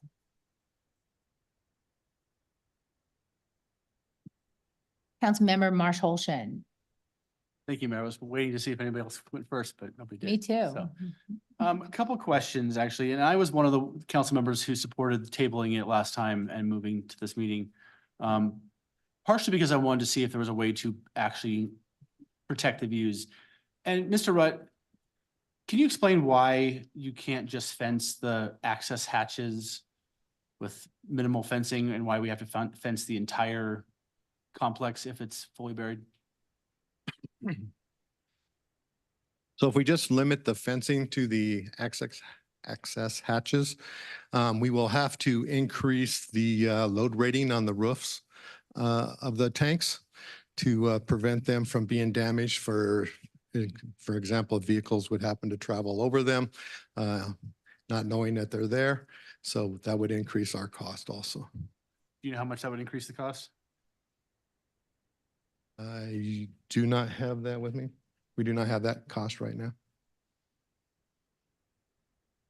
And so, looking at the memo and the staff presentation, I read it correctly that it would be a $6 increase in our already proposed increase in rates to fully bury versus partially bury. That is correct. So if our current rate is $80, it's a 57.5% increase versus an 50% increase. That'd be correct. If your math is correct, I'm going with it. And one question actually on the pump station, I noticed in the pictures that the generator looked much different than the pump station.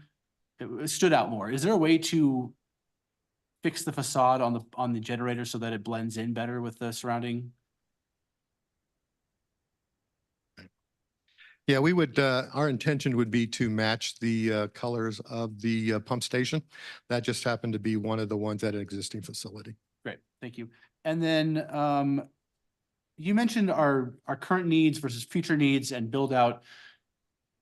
Does this development as it's proposed, does this meet our needs for what our anticipated build out is going to be? Are we going to have to build more tanks in the future?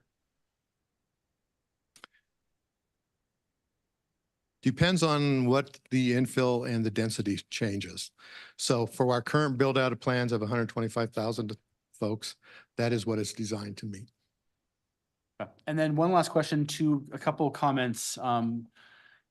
If we wanted to put the tanks fully above ground, what would the cost, do we have any idea what the additional cost would be and the additional delay from this point?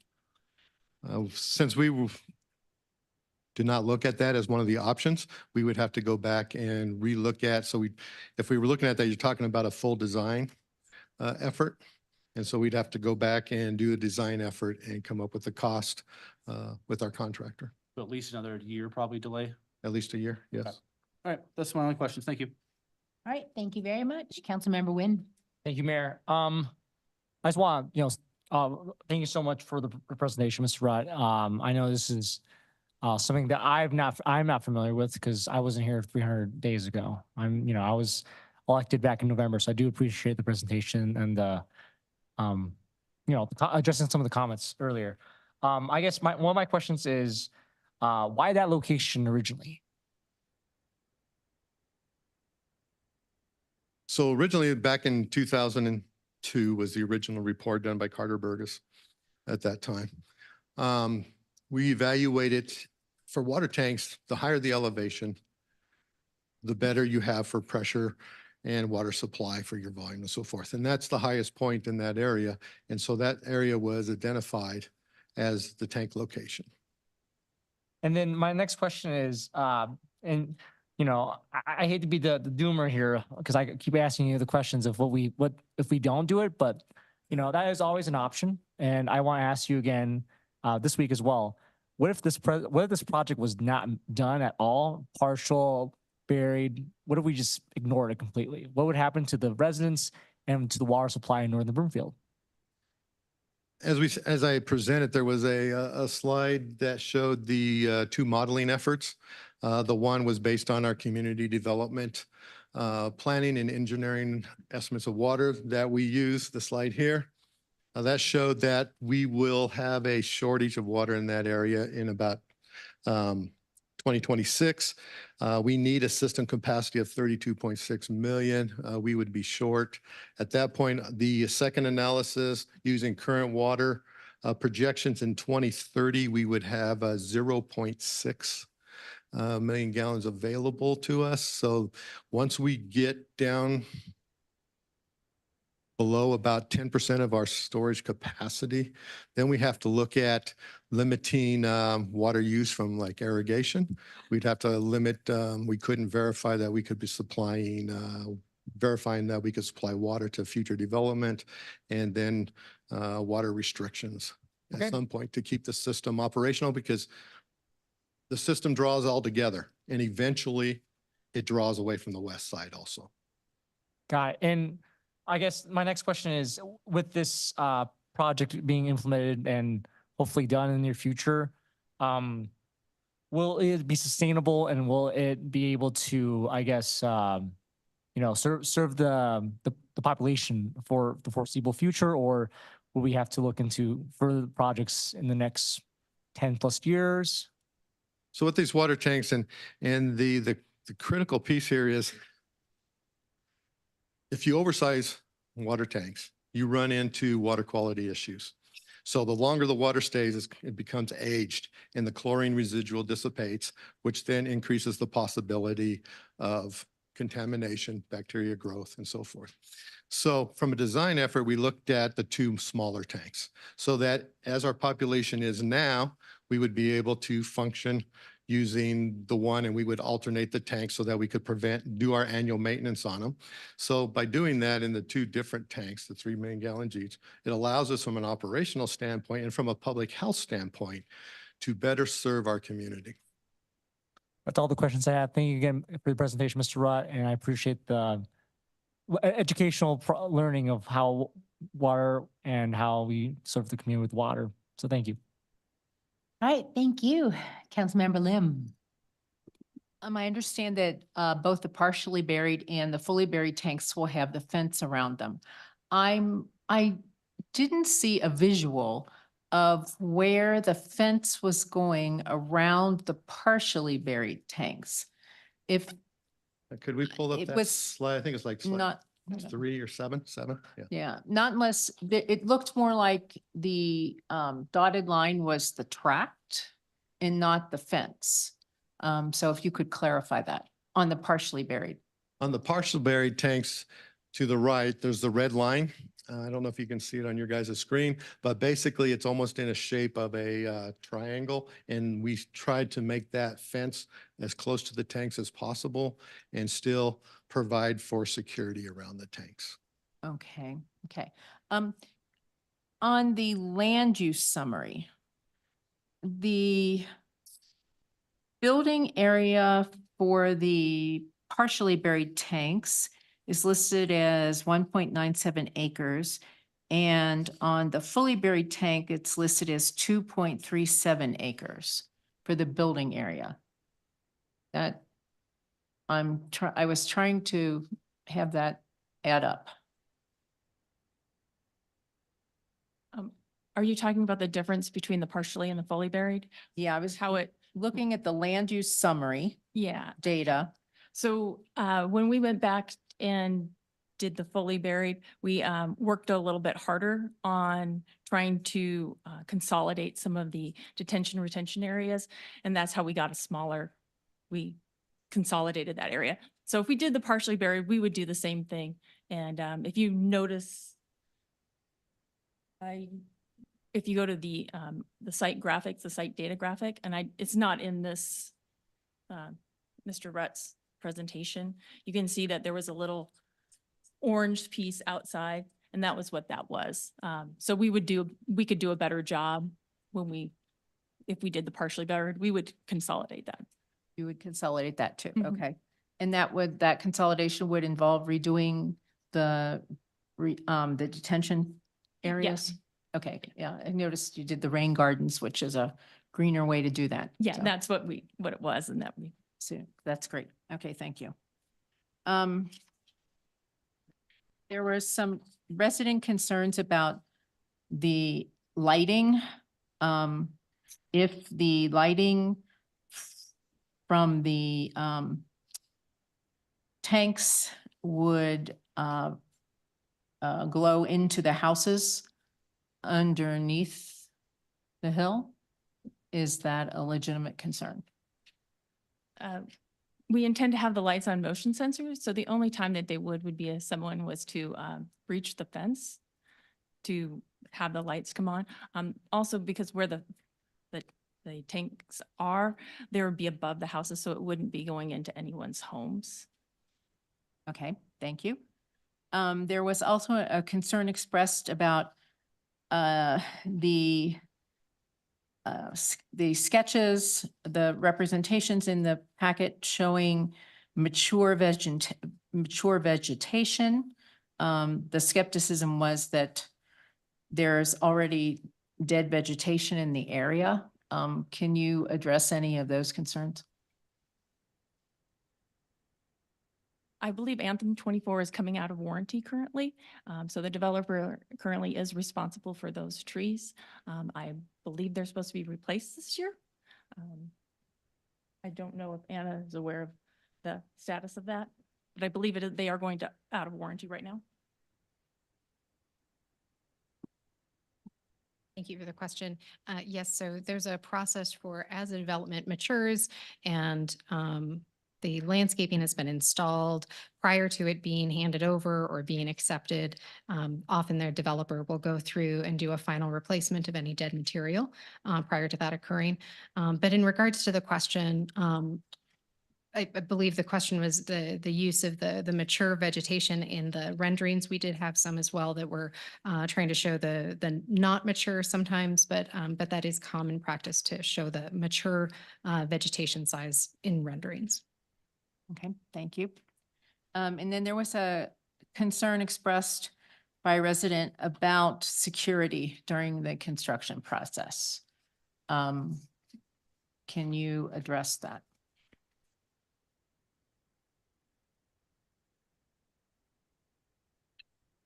There's always security concern around construction sites, whether it's water tanks or home developments or commercial facilities. There's always a concern. One of the things that we would work with our police department to talk to them and try to coordinate some additional patrols. The cost of putting a security company there 24/7, I believe was in the neighborhood of $17,000 a week. And so that would be not an option that we would choose to do.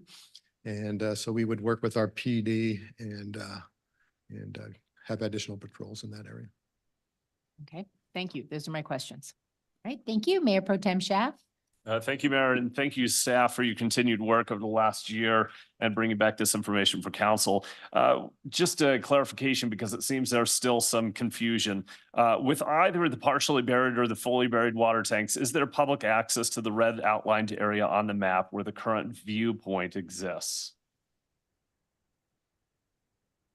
Where the current viewpoint, we need to move the current viewpoint because there will not be access at the current one. So that's where we would work with our open space staff and OSTAC in the community to identify the future relocation of that outlook area. Great. So within either the partially buried map or the fully buried map, within that red line, there is no public access. That'd be correct. Thank you. Do we have an estimate for how much the partially buried tanks have increased since the council meeting a year ago?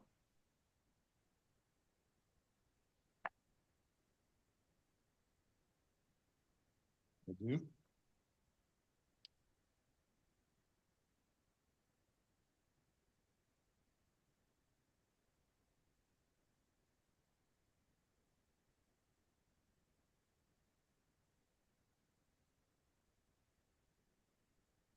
At a year ago, we had only a 60% design cost number, and that number was estimated at 80 million for the partial buried. It is now estimated at 100% design at 84.7 million, so about $4.7 million difference. And is that increase typical when we go from a 60% design to 100% design? Do we usually have an increase like that? You do typically see a change in the design or the construction cost as we get further into design, and the complexities of the design may change, those type of things. Okay, so that's not abnormally, or that's not an abnormality that we would see that kind of an increase in cost. Not really. They vary. Okay, great. If council were to choose to not proceed with the fully buried tanks, can we still proceed with the partially buried tanks that are now at 100% design? We would be able to bring forth to council a construction agreement once we have determined, once you have agreed and put in place the policy to evaluate the rates that were proposed. So in order to get the funding, the bonding capability, we must show that we have the funding, the revenues coming in. So it'd be critical to move forward with the proposed rate increases in order to get the funding to move forward with the water tanks. Okay, so to fully move forward with the water tank issue, we have to first approve the enterprise funds that we had seen, and then we would see a construction agreement come back for those partially buried tanks. That would be correct to keep the timing going forward. Okay. And then if we were to go with the partially buried tanks, do we have an anticipated start to the construction for those? Construction would start in 2026 because we would need to bond. So the rates would go up effective January 1st. And then we would have to show the bonding authorities that we have the revenues necessary to meet the bond payments. And then we'd be able to bond the project and move forward with it. And does that construction start time differ whether it's the partially buried or the fully buried? No, the construction timeframe would be the same, either direction. It all depends on what we want to make the rates to be and our ability to bond for that level. Okay. Those are all my questions. Thank you, Mayor. All right, thank you. Councilmember Anderson. Thank you. And I have more comments than questions, but I do have a couple questions. So when we're looking at this table that you have displayed right now, and the cost is shown, if we did go back to the partially buried, is that cost accurate, or would that need to be? Are both of these costs accurate if we were to move forward with either of them? Would you have to go back to the partially buried design and get another quote? Would that also increase? Those are the costs as of today. As of today, okay. All right, thank you. And then my main questions about, regardless of how we move forward, the construction access was a concern, and you mentioned construction would be done off of Lowell. There would be no construction trucks coming anywhere but off of Lowell through exactly where would those construction trucks drive? That'd be correct. We would have our construction access off of Lowell to the north of 152nd Avenue. Okay, I think that is all my questions. I'll save my comments. Thank you. All right, thank you. Any other council member questions? There being no further questions, the public hearing is closed. So my question, I guess, is since we have two options, what are can you give council some guidance? Curtis, would you be kind enough to put that final slide up, please? So to simplify things, Mayor, it's a straight motion rather than having to read both of these in its entirety. Partially buried is option number one. To return to partially buried would be the motion. Option two is fully buried. That's the option, the resolution before us. So, Correct. and then there's number three, do not move forward, denial. So Correct. these are the three. Okay. Well then, next is council's consideration of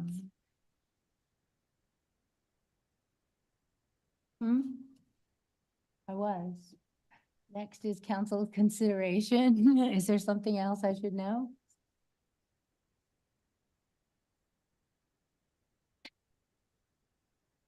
Thanks, Patrick. There being no further questions, the public hearing is closed.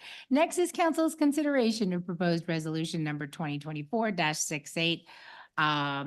Will the clerk please read the proposed resolution by title? Ms. Gilbert, do we just go forward, or if the council member wants to propose one, how would that work? That would work by making a motion that is consistent with what's up on the screen there. That resolution be adopted with the revisions that reference the site development plan from September 2023. Would that be done after getting a motion for 2024-68, or could it be done interchangeably? It is the motion because it's the same resolution, only the resolution is referring to the partially buried Okay. site development plan. You're approving the plan to put the tanks in on that same resolution. You can do it one of two ways. Okay. So the motion, Run that. whichever motion. I'm clearly not. Okay, thank you. I just wanted to get that clarification. So then, is there a motion to approve the resolution? Mayor Pro Tem Schaaf.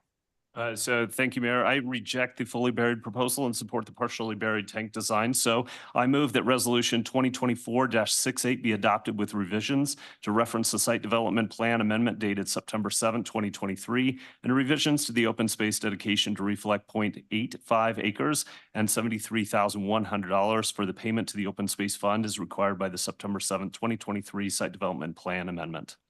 Thank you. Is there a second? Councilmember Ward? I second the motion. All right, is there any discussion? Press your buttons, please. Councilmember Ward. Thank you, Mayor. So back in, March, I think, I had a town hall with my Skystone residents. First question out of their mouth was, why did council delay this project and request that we pay more for a fully buried tank? I just said that's what we decided as a body. Even though I didn't agree with it then, I still don't agree with it now. We are already looking at significant increases for our water rates. And to add on an extra $7, I think would be unreasonable and unjust for those residents. I know for some, $7 is not a lot. For some, it is a lot. So I'd like to keep that in mind.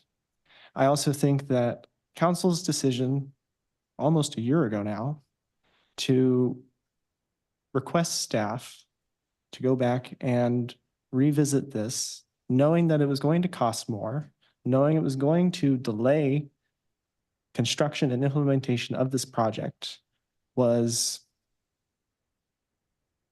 irritating that night, and also, I think, a little shameful. So with that in mind, I will be supporting the motion that Mayor Pro Tem Schaaf has put forth. Thank you. Next is Councilmember Marshall. Thank you, Mayor. As I said, I was one of the council members last time that pushed to move it to table the discussion and move towards a fully buried tank. I did that based on resident feedback and the desire to keep the park land open up there. That was the wrong decision. I regret that decision. I apologize to the residents, especially in my ward, that would have been forced to pay higher rates because of that.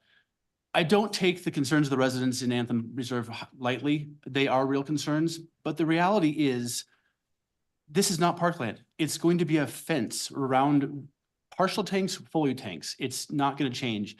The views are going to be the same regardless. I had hoped, and I asked staff after that meeting whether or not we could find a way to mitigate the fencing and do smaller fencing or hide it.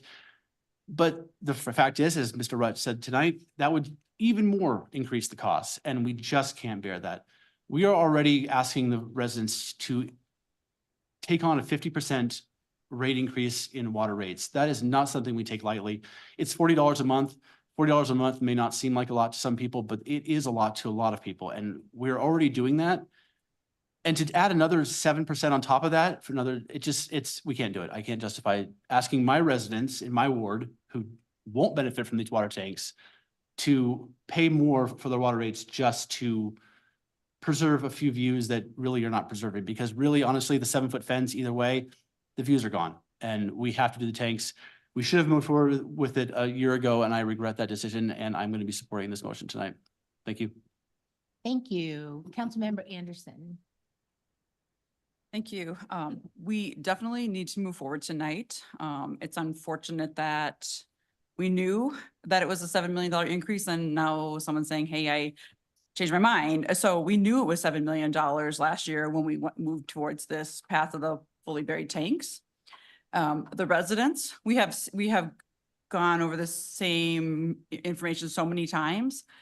The residents of Anthem Ranch it indicated that there was one fully buried water tank. That has, the same point has come up so many times.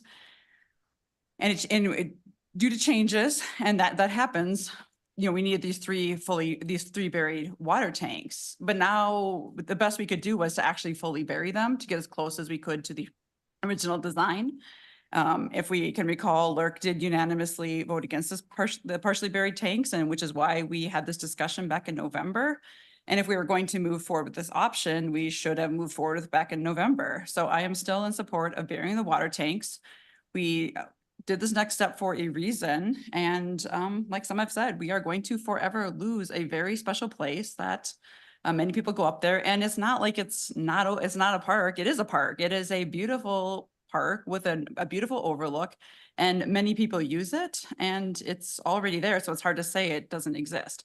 Anyways, I'll be voting against this first option and going for the original that was listed. Thank you. Thank you. Councilmember Nguyen. Thank you, Mayor. I'm supportive of the partial just because of the facts, given the fact that it would save the city and the county money. Obviously, 6 million is quite a bit of money just because,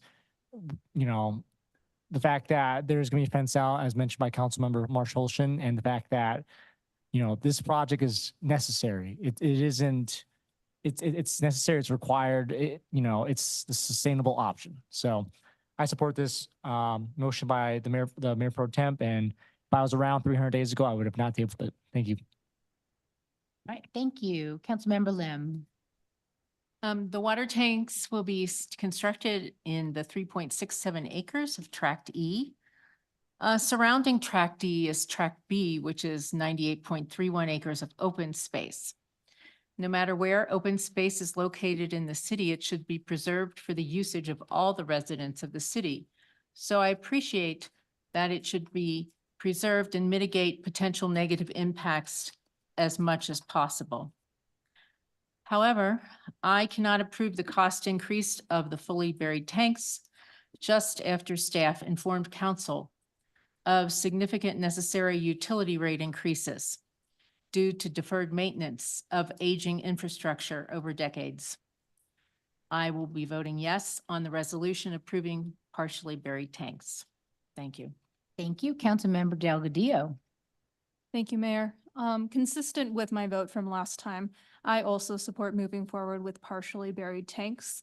I would like to echo Councilmember Ward's comments that we've heard from our residents. We have heard especially from those in Skystone, and consistent with their feedback, I do not think that it is fair to raise everybody's rate to preserve a small amount of land. Thank you.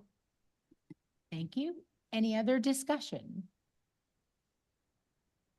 All right, seeing no further discussion, we'll move forward to the vote on the resolution. Council, please cast your vote electronically when the screen is available. And Councilmember Leslie, state your vote verbally, please. Yes. Thank you. All council members have entered their vote and the results will be displayed on the screen. That passes 7-2.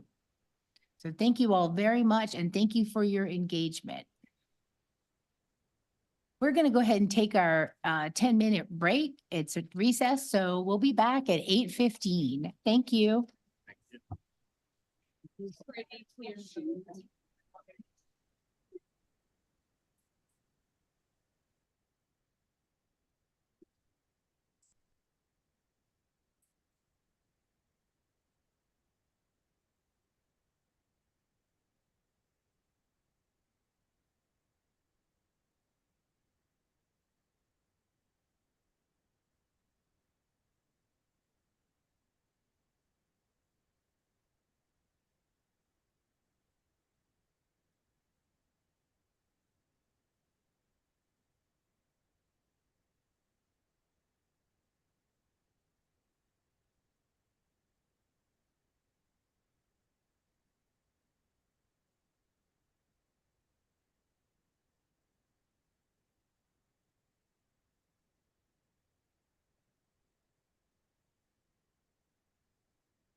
Welcome back, everyone.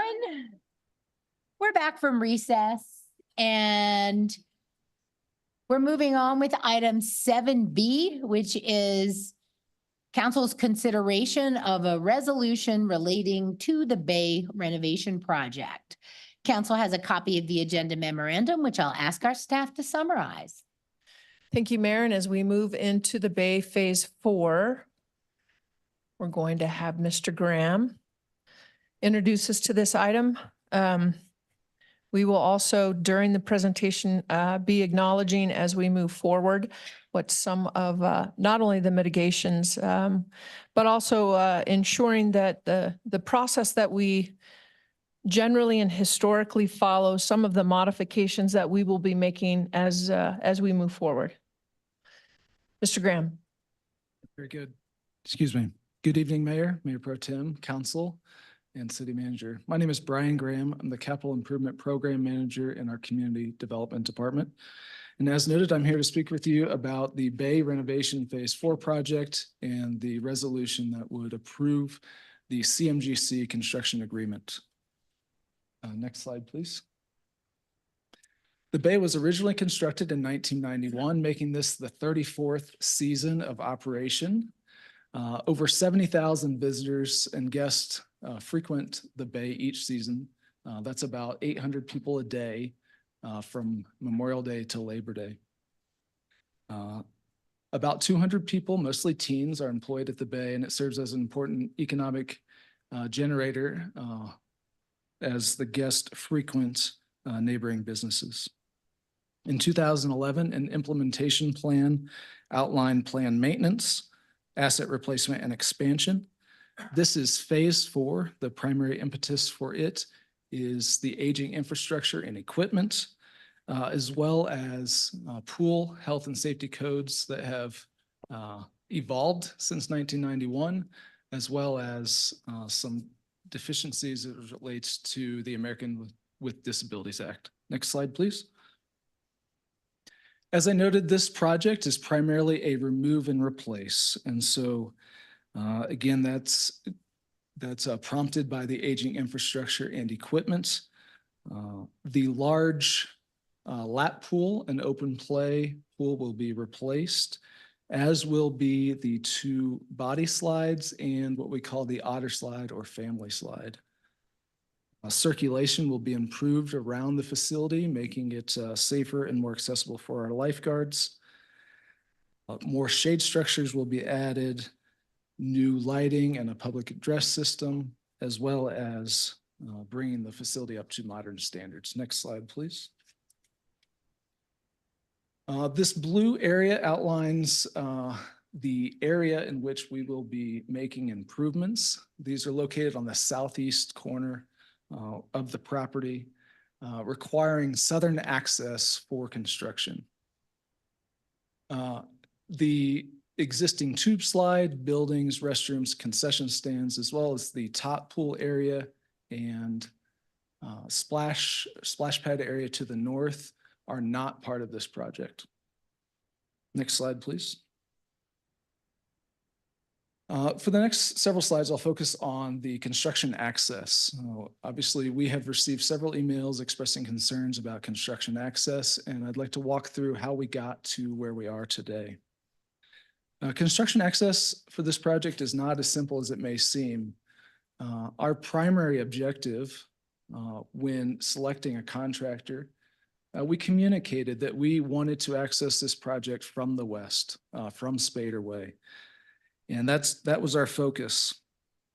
As we were wrapping up design and working with our CMGC contractor in pre-construction phase, we evaluated all of the access options, primarily looking at option 1 from Spader Way along the sidewalk that separates Shaw Field there to the south, through the existing maintenance entrance on the west side, and the north gate near to the Broomfield Community Center. As we worked with our contractor, it became clear that options 1 through 3 were not viable due to a variety of reasons in which I will go into more detail. These generally include the size of trucks and maneuverability, traffic control concerns, public safety, and the likelihood of damage to subsurface and above ground utilities, as well as our pedestrian facilities, cost, and schedule. This became clear in late May upon identifying this as a major concern for the project. I immediately notified our leadership. We moved to place notice in the council update in early June, and I began working with our communications staff to develop a communications plan that evolved our planned communication from reaching out to Bay users to begin engaging the Highland Park neighborhood. And I will discuss more about each of these options kind of going forward. But we did begin providing notice to the residents of Highland Park in early July through postcards and signage in the neighborhood and updates to the project website in late June. This is a unique project in that typically we would not notify residents of construction impacts until a construction contract had been approved by this body. Knowing that we were on a very tight schedule, that's when we reached out and noticed council in early June of our planned approach to begin that outreach in early July. And tomorrow evening, we have a community meeting planned that will be both virtual and in person at the Broomfield Community Center. Next slide, please. So construction access 1 was definitely the preferred route. We thought this would work.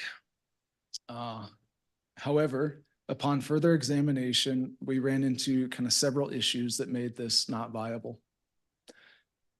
Those reasons include, as I try to show here on the left of the screen in a dashed blue line, there's no alternative sidewalk to route pedestrian and bicyclists to on the west side of Spader. So when we have the sidewalk closed for construction access, there's not a viable accessible route to detour pedestrian traffic to, which would then require full-time traffic control, both for trucks traveling in and out to access this sidewalk, as well as on the sidewalk, and it would be very difficult to maintain that accessibility. The aerial image on the top of your screen includes all of our utilities that are in conflict with this route. And so part of the reason why this route becomes so challenging is that underground infrastructure that exists currently, including a water main, irrigation mains, reuse water, as well as Xcel Energy.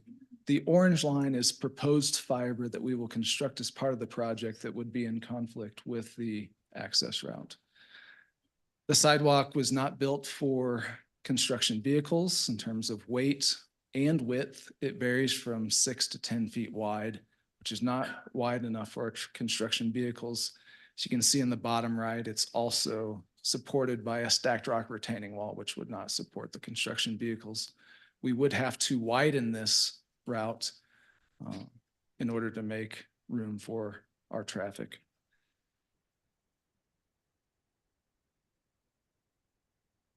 In addition, in the top left, there is a planned closure of Spader Way in November to complete a reuse water line project. And those delays, along with the difficulty of access and potential for damage to our underground infrastructure, make this route potentially threaten a 2025 season at the Bay. One of our primary objectives of the project is to salvage a partial season in 2025, which is why we plan to and hope to start construction in early August this year, closing the bay several weeks earlier than normal in order to get a jump start on construction and hopefully reopen the bay by early July next year. Next slide, please. Option 2 that was considered includes the west maintenance gate near the maintenance yard of the facility. The blue square that is just to the top left of the blue slide is an Xcel transformer. This route, again, is not large enough for construction vehicles. There are trees, fences, gates, the building, an Xcel transformer, a pump house, a pool, splashdown area for that slide, that are all in conflict with large construction vehicles coming in and out of this gate. Next slide, please. The north gate was also excluded because of the damage we would cause to the existing facility that is not part of the renovations. As noted in a previous slide, all of the proposed renovations are on the southeast corner of the project or of the property. Coming through this gate would be construction vehicles traversing over underground water pipes and the splash pad area. Several trees would need to be removed to make this a viable option. So it was immediately excluded. Again, both options 2 and 3 were a problem because the contractor does need access to the south of the site to construct the new pump house and mechanical building. Next slide, please. Access from Highland Park Drive was our last choice, but ultimately became the only viable option. I certainly understand the concerns of residents and those that have been voiced, Our objective was to not use this route. However, again, due to cost, schedule, and just the actual viability and options that we had, this became really the only option that allows us to meet budget, meet schedule of maintaining a partial season of the bay in 2025, and is actually physically feasible. This route would require the construction of a haul road where this blue arrow is from Highland Park Drive across the field south of Bruner Reservoir to access a staging and stockpile area and the southeast corner of the property. Next slide, please.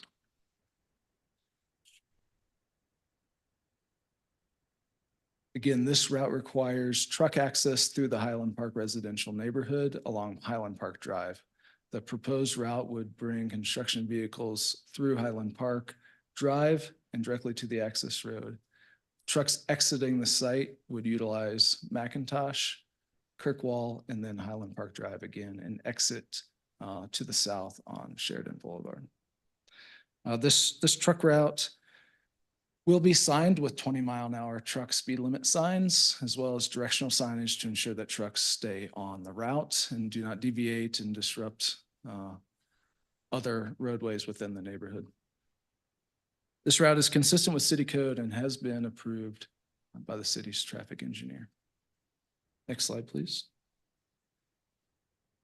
My next slide actually, following this, summarizes these details, so I won't go over them here. But this outlines the proposed schedule and anticipated truck volumes. Next slide, please. In total, we're anticipating about 850 trucks. In and out, doubling that number, total 1,700 vehicles. The eastern portion of Highland Park Drive would see those vehicles both on the way in and on the way out. However, the western portion of Highland Park Drive, McIntosh and Kirkwall would only see the 850 trucks traveling in one direction. Most of this truck hauling is anticipated over a 6-week period between mid-August and late September. Of course, construction schedules are subject to change. However, we have been working with the selected contractor since March on pre-construction services, and I feel confident on our construction schedule. The goal is to complete more than 3/4 of that trucking in that 6-week period, meaning that for the remainder of the project, for the remaining 9 months of construction, we're talking about 200 vehicles in total over those 9 months. For some context, the Highland Park Drive traffic counts that the city conducts counted in 2022 about 3,500 vehicles a day traversing Highland Park Drive and about 2,000 vehicles in 2023. In total, the construction vehicles over that 6-week period, even in the heaviest of periods, would only represent about 1% to 4% of the overall traffic volumes on Highland Park Drive. Next slide, please. Anticipating the concerns and wanting to ensure a safe construction operation and to limit the impact on the community, we've identified a number of ways in which we can mitigate those impacts. Typically, by city code, construction can occur between 7 a.m. and 7 p.m. We placed a restriction on the contractor that trucking will not start until 8 a.m. That will be after school bus routes are picking up children in the neighborhood. The contractor actually anticipates completing almost all of their work by 4 p.m. I've included a 4 to 5 p.m. range in case that deviates. As noted previously, we will be implementing a 20-mile-an-hour speed limit for trucks. That is 5 miles an hour slower than the current posted speed limit in the neighborhood. We will be using truck wayfinding signs to ensure that truck drivers stay on the route and do not deviate from it. We have a plan to use larger vehicles, which allows us to reduce the number of trucks and the duration of our truck hauling operations. The contractor will be utilizing a large street sweeper at least once a week in the neighborhood to mitigate any dust or construction debris. That we don't anticipate any on-street parking restrictions, so there won't be that impact on the neighborhood. Right now, we're not planning any weekend work. So again, this would be a Monday through Friday, 8 a.m. to 4 to 5 p.m. operation. And we're not anticipating damage to the roadways. That has been a concern expressed. Our roadways are designed and constructed to handle truck traffic. And certainly if any damage is caused by the project, I have spoken with our street superintendent, and there are already some plans in place for Highland Park in 2025. And we would expand those as necessary to repair any damage caused by construction vehicles. And in addition to tomorrow night's neighborhood meeting, we do plan to be in the neighborhood once a month, offering coffee at an information table where I and our construction contractor will be available to answer questions, share updates, and understand concerns that maybe that our residents have in the neighborhood. The first two of those are scheduled in August, and then we'll be there monthly going forward through construction. Next slide, please. So just a bit more about the proposed timeline of the project. Again, the primary objective is to salvage a partial season in 2025. And we do that by starting construction of the Hall Road on August 5th. The last day at the bay is August 11th, and the proposed construction would begin immediately on August 12th. I will share this presentation and go into more details tomorrow evening at the Broomfield Community Center. Excuse me, there is one more slide, sorry, next slide. And so again, for your consideration tonight is Resolution 2490, and that is the approval of a CMGC, so that's construction amendment with Pinkard Construction. They've been working closely with us since March to develop a logistics plan and schedule.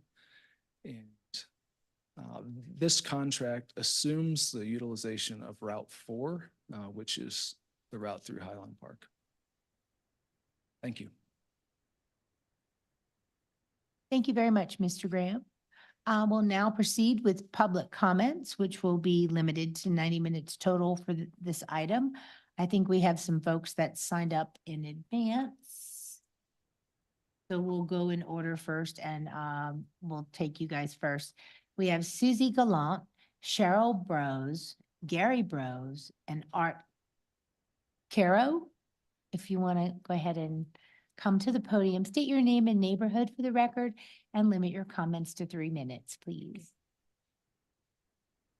We're ready? Ready. Okay. Hi, I'm Susie Galland. I appreciate the council for being here. I'm going to start off hard where the trucks that you're asking to approve that will go through our neighborhood. I live on Highland Park Drive. I assume will be the heavy duty trucks that are going to be hauling the major deconstruction of the center. Am I correct? What kind of trucks are these? Yeah. These are large construction vehicles. Okay, so I'm concerned that our roads are suitable for that weight and that kind of abuse day in and day out for several weeks. That's number one. Number two, if you look at how much of our neighborhood is impacted, it's probably half the way the road goes in and out every day. Is the road that's temporary where the field is that going to be paved or is it going to be dirt? It'll be rock. So rock and dirt. Okay. So what's happening here as opposed to where the baseball fields are? I would hate to differ, and I would like to see proof that those streets cannot withstand this kind of abuse. It's a much shorter distance from the access, from the access to the roads.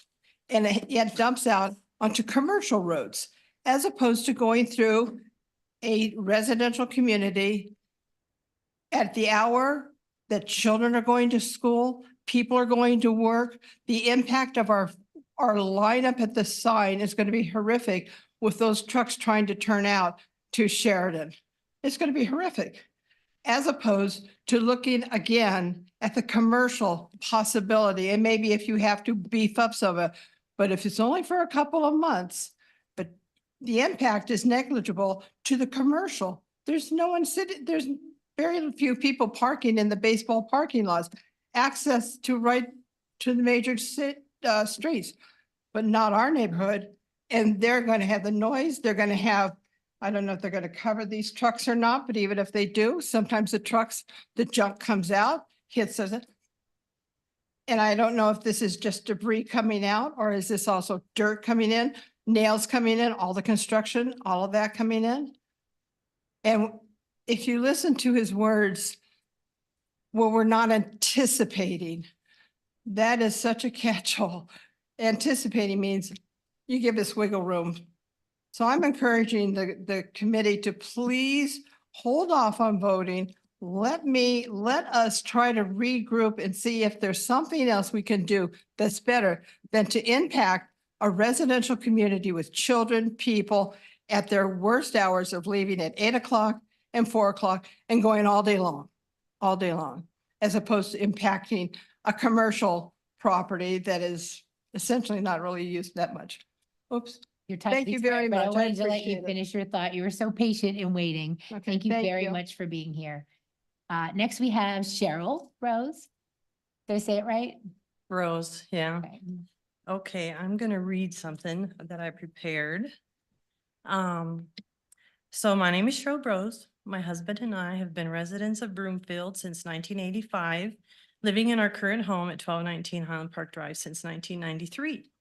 We've absolutely loved living in Broomfield, raising our children here, and now spending our retirement here. Broomfield has always impressed us as a community that values the residents and has been proactive in making this a wonderful place to be.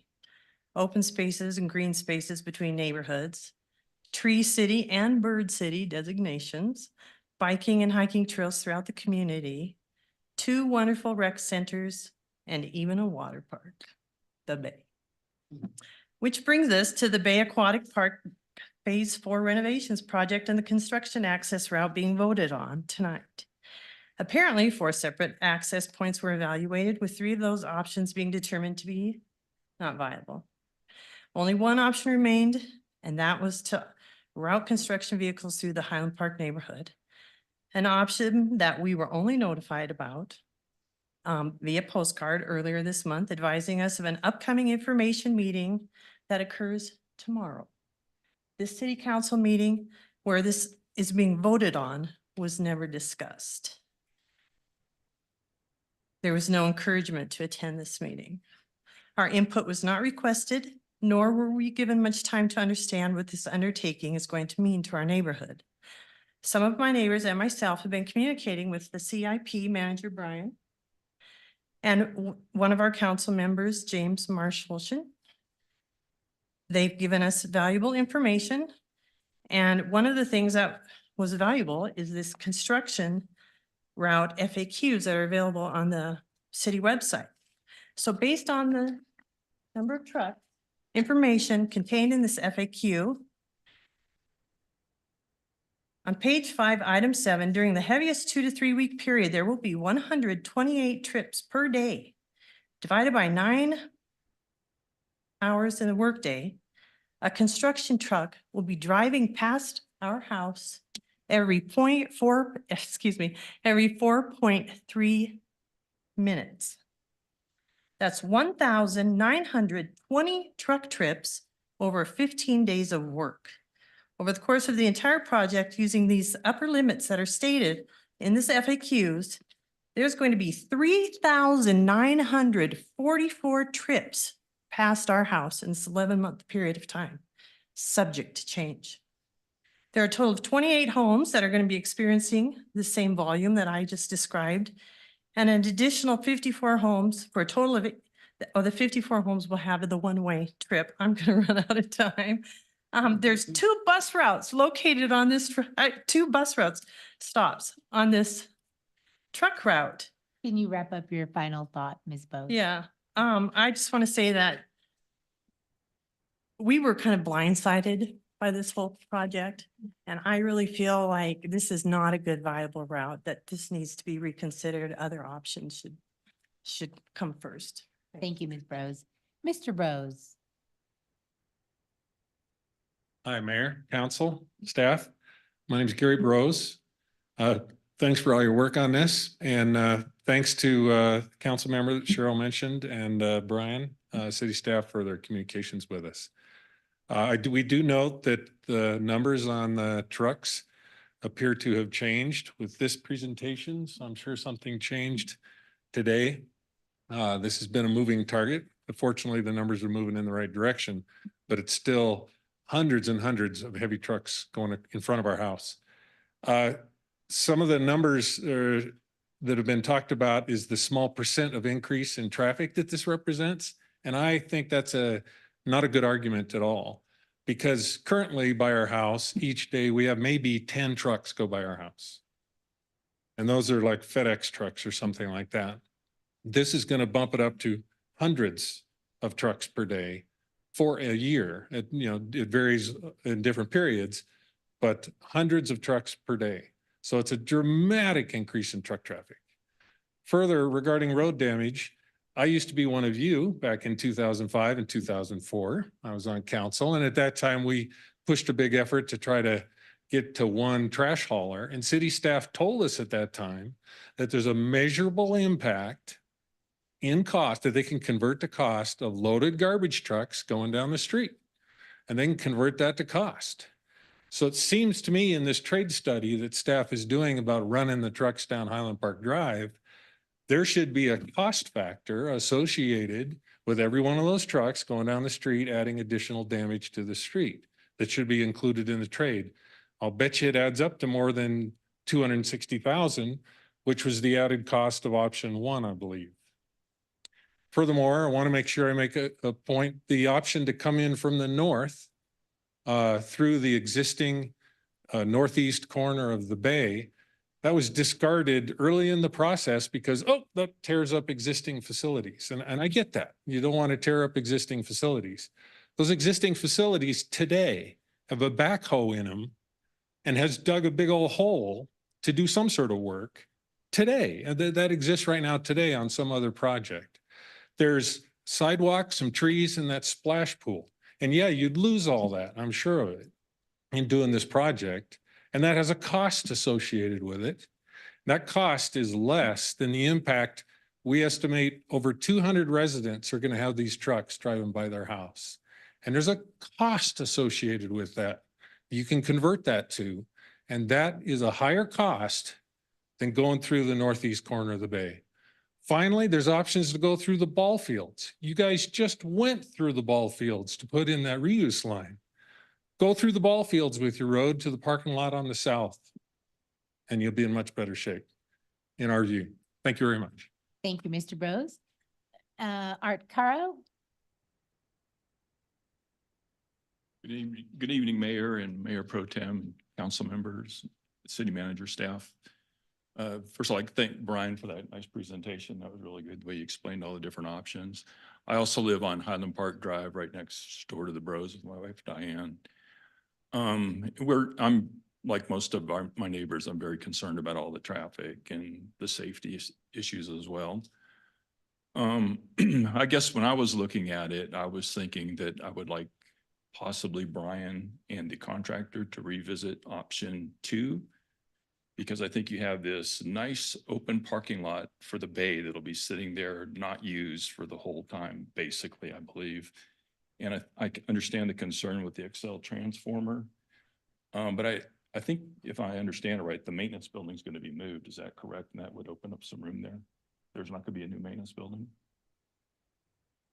I thought. Well, I will go ahead and Well, take anyways, a note of that question and we'll come back to you to answer. anyways, I'm just wondering if the deconstruction is done in a certain way and you put something around that Excel transformer, if you didn't want to have Excel move it, seems to me you'd have a pretty good access point that way. I understand you're gonna have to move around the slides and stuff, but the staging area seems ideal in the parking lot there to me. And I'm sure your contractor could get smaller equipment, skid steers, excavators to get back in there, get what they need to do and bring it out to the parking lot to be hauled away. My other concern about going through our neighborhood is turning on to Sheridan Drive. If the trucks have to go left, that'll cause a real bottleneck getting out of our neighborhood. And coming into the neighborhood, if they have to turn from Sheridan on Highland Park Drive, that'll be another bottleneck because it's hard enough getting in and out without all those trucks. So those are my major concerns. I hope you'll reconsider either option 2 or coming in from the north side. And I think that would be a much better solution and have a lot happier residents in Highland Park. Thank you. Thank you very much. Next is Janine and Don Humphrey. I don't know if you're speaking together or one, probably one at a time. And then after that is Robin Snyder and Glenn Snyder. Did they leave? Okay, we have one person on the phone too. We'll go to after. So go ahead, Ms. Humphrey. My Hi. name is Janine Humphrey. This is my first time attending. I live in Highland Park as well, very close to where all of this is going to be taking place. I also did not know this was happening tonight until some neighbors informed me today, because everybody in our neighborhood thought it was tomorrow. And we only got notified a couple weeks ago. Also, he had mentioned this is going to take place after school starts. I have a child in middle school. There's also children in elementary school in my home. That my daughter doesn't take the bus before they start. It will be after. There's a lot of children that walk down there on Highland Park, down through, down across the street there, through the crosswalk. You're talking about 480 vehicles, big trucks in 6 weeks at the lowest number added up from that sheet. That is a lot of vehicles going through our neighborhood with our children playing out there, walking back and forth to school. We don't know who's in there. That's not okay. It's just not okay. There are other options. You don't need to come through our neighborhood. You don't need to disrupt our children walking back and forth to school, parents not feeling okay, letting children walk back and forth to school with safety concerns for vehicles, people unknown. It's just not okay. This is a neighborhood. There are options here. Thank you very much. Mr. Humphrey? All right, as well, my first time. Thank you for having me up. My name is Don Humphrey. I live in Highland Park Ranch. I've been in the construction industry for about 20 years. And as a whole, and on large construction sites, as a whole, construction sites are inherently dangerous. So especially when you start talking about larger vehicles. And this proposed route coming through our neighborhood is basically turning our neighborhood into a construction site with constant large traffic. These vehicles have limited sight. They're meant for larger roads. They're meant for open roads. And when you have children playing, I just feel like it's a huge safety issue. Like another gentleman said, the ball fields were just torn up. I don't know why that wasn't explored as another option. You know, I'm not here to tell anybody how to do their job. I just feel like there's definitely some more conversation that could be had with the neighborhood. Talking with neighbors, I feel like a lot of us were, like others had said, not even aware of this meeting. So, and they're anticipating on this type of format at the meeting tomorrow, which I believe is after a vote. So, yeah, I would just like to see other routes considered. Thank you. Thank you very much. So we're going to go to our caller who's been patiently waiting for over 2 hours. Rebecca, you're on and you have 3 minutes. Hello, my name is Rebecca Miller. I also live in Highland Park South. We are a family with 3 small children. We like to go for walks around our neighborhood. One of the walks that we go on is right across Highland Park Drive to the park down there. We wouldn't feel safe taking our kids down there due to the large amount of trucks. And it's also concerning to have much construction materials going through, and what if they fall off the truck? And what if, our kids pick it up, or also our vehicles? What happens to our vehicles if screws fall off or nails or whatever? And I also wanted to point out the bus stop that is right near Highland Park Drive. They do not pick up after or before 8 o'clock. So the information that was in the slides about it will be missing bus traffic is not accurate, at least for our schools. But we would really like for the council to consider a different route. As pointed out by several speakers before me, there are many other options that should be considered before going into a neighborhood and using us as a construction zone. So thank you very much for your time, and I appreciate it. Thank you for calling in. And the Snyders have left. They weren't able to hang out, unfortunately, but okay. Is there anyone else who would like to be heard on this topic that didn't get a chance to sign up? If you spoke already, you can only have one. Well, what is your question?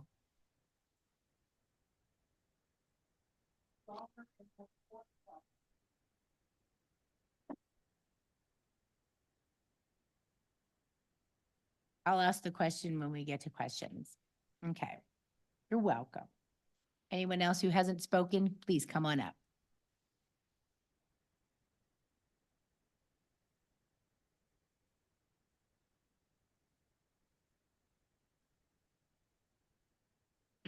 I'm Diane Carroll, and I live on 101-229 Highland Park Drive.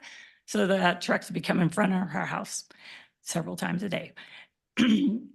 I just want you to postpone making a decision about this so that we can at least go to the information meeting and find out what's going on.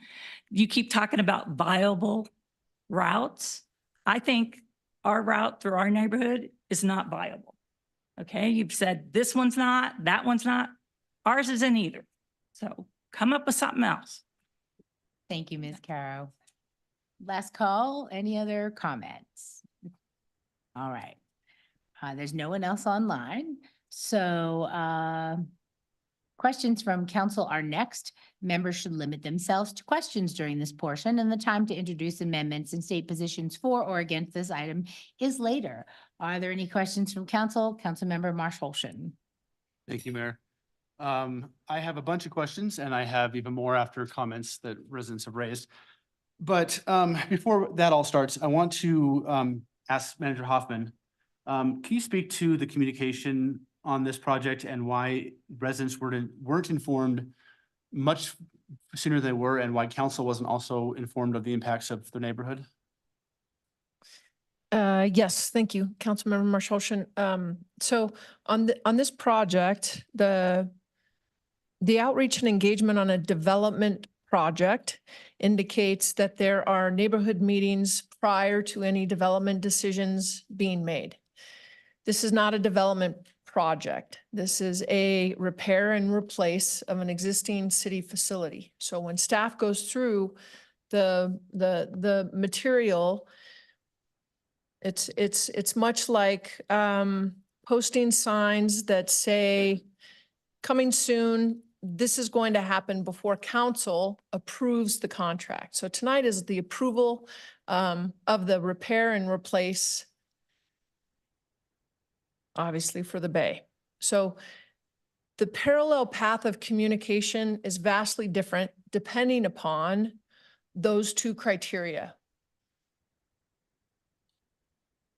As we continue to embark on infill, is there a more heightened awareness and communication, even from the verbiage, to be able to say, although council has not approved this project, here's some additional information for the neighborhoods to take under consideration prior to coming to council. I don't want to say lesson learned, but it is an explanation of why those two paths look vastly different with regards to notification. Mr. Graham, did I miss anything regarding what that CIP process looks like, dependent upon a repair and replace versus development? No, I think that's accurate. Typically, what we're doing on our capital projects is notifying those impacted residents after council approval of a construction agreement, which is obviously very different than a development project. So I think the rub is the connection of the routes being included in the approval of the contract, correct? Yes. You know, the challenge here is as our CMGC contractor builds their guaranteed maximum price, they need to take into consideration all aspects of a project in terms of including how they're accessing the site, because that obviously has cost impacts for us and for them. So in this case, the construction agreement is tied to a particular route. As I tried to explain, this was not our preferred route either. And we worked very closely with the contractor and the design team as we were completing design in late May to work through all these other potential routes.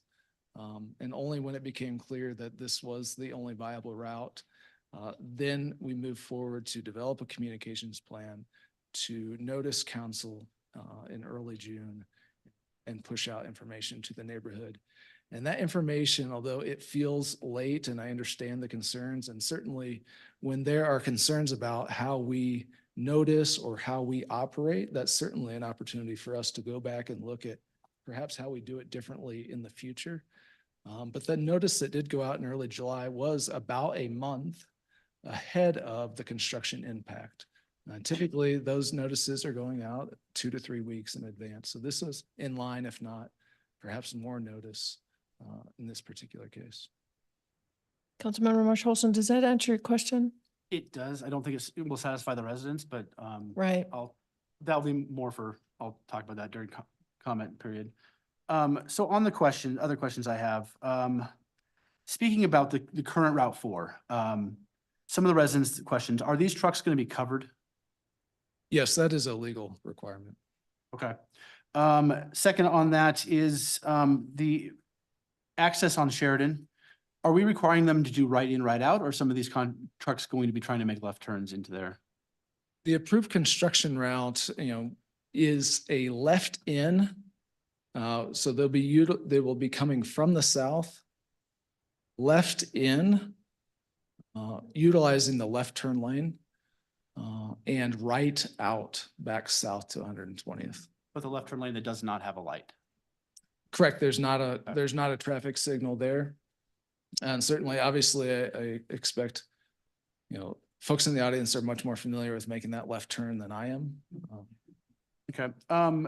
On the school hours, is there a way to have police patrols in the neighborhood during school drop-off pickup and or delay or prevent, not allow the trucks to come in during those specific timeframes, whatever time the bus route is from Boulder Valley School District? So I did speak with the Director of Transportation for Boulder Valley School District, and he informed me that bus pickup in Highland Park was between 7:25 and 7:40 a.m. I heard differently this evening, so that's something that I will follow up on. Okay, thank you.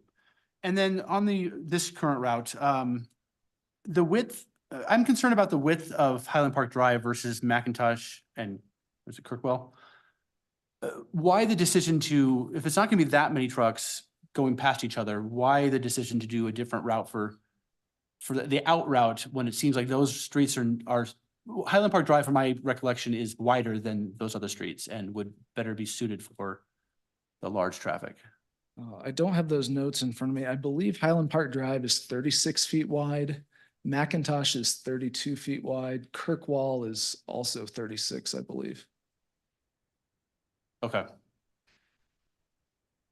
So did that answer your question? Yeah, I just, my concern is that having driven in there before, my concern is that those other two streets are narrower and have more cars and not as, Highland Park Drive isn't a good road for construction either, but better than the other two. But if that's an alternative that we could look at, possibly. On the other alternative routes, we had several residents brought up the question of the path along the east side of the ball fields. Was that not considered as a route? I'm sorry, Curtis, could you go to slide 5, please? Can you ask your question again? To the east side of the, straight up, going south to north along the east side of the ball field. There's a path there, and it seems like it's more direct path from this parking lots there. Why was that not considered? And to avoid all the infrastructure problems on option 1? I should say there were actually more options considered than what we've shown, but what's not shown here on this aerial is to the south of our screen or to the bottom of the screen, there's a concession stand and building. There's no way to get through the existing park. Okay. On option 1, how deep are the utilities and how likely would it be that they would be damaged in with construction traffic? Yeah, so if we could go maybe to the next slide. Good, thank you. The water line, the depth varies. It's at 2.5 to 3 in some places. However, to cut basically to the north of that sidewalk is a hill that goes up. To make that a viable route, we'd be widening that route and cutting into that hillside and therefore getting closer and closer to the underground utilities. The irrigation main line obviously is replaceable, but it would cut off irrigation and would be a cost to replace, and it's much shallower. That orange line is the proposed fiber that we will install as part of the project. And that can't be constructed while there's an access road there. So there's some construction logistics concerns there. Could that just be done after the rest of the construction is done? Yes and no. Doing it after construction is done means that we wouldn't have access, to that facility while it's operational.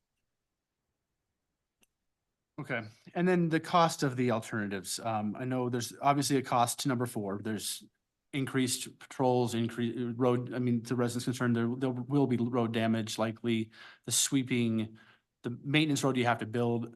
How does the cost of that compare to the mitigation cost of the alternatives? So I did not examine that for option 4. I can only imagine that would be well above $1 million just to replace the existing infrastructure that we have in place for, the bay, the top pool area, those piping, that piping, as well as the splash pad areas. That one I can only ballpark off the top of my head. The access from option 2 from the existing maintenance facility or maintenance gates was just simply not viable for large construction vehicles. There is the Excel transformer and the edge of the building. To one person's question, that building is not being replaced or removed. And so there were too many conflicts to actually utilize that route for large construction vehicles. That said, that will be a primary point of access for laborers and smaller construction vehicles. So it's not as if that will not be used. It just is not possible to use that for large vehicles. So option 4, are they driving the trucks into the site or are they staging on the outside and carrying or wheeling in some manner, wheelbarrows, whatever mechanism construction crews use, which I'm not an expert in?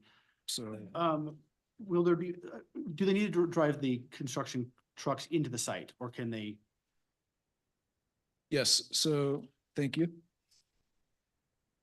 That blue line and arrow approximates the location of a haul road that will be constructed for the project for trucks to, after they travel on Highland Park Drive, to utilize to get to the southeast corner of the construction site.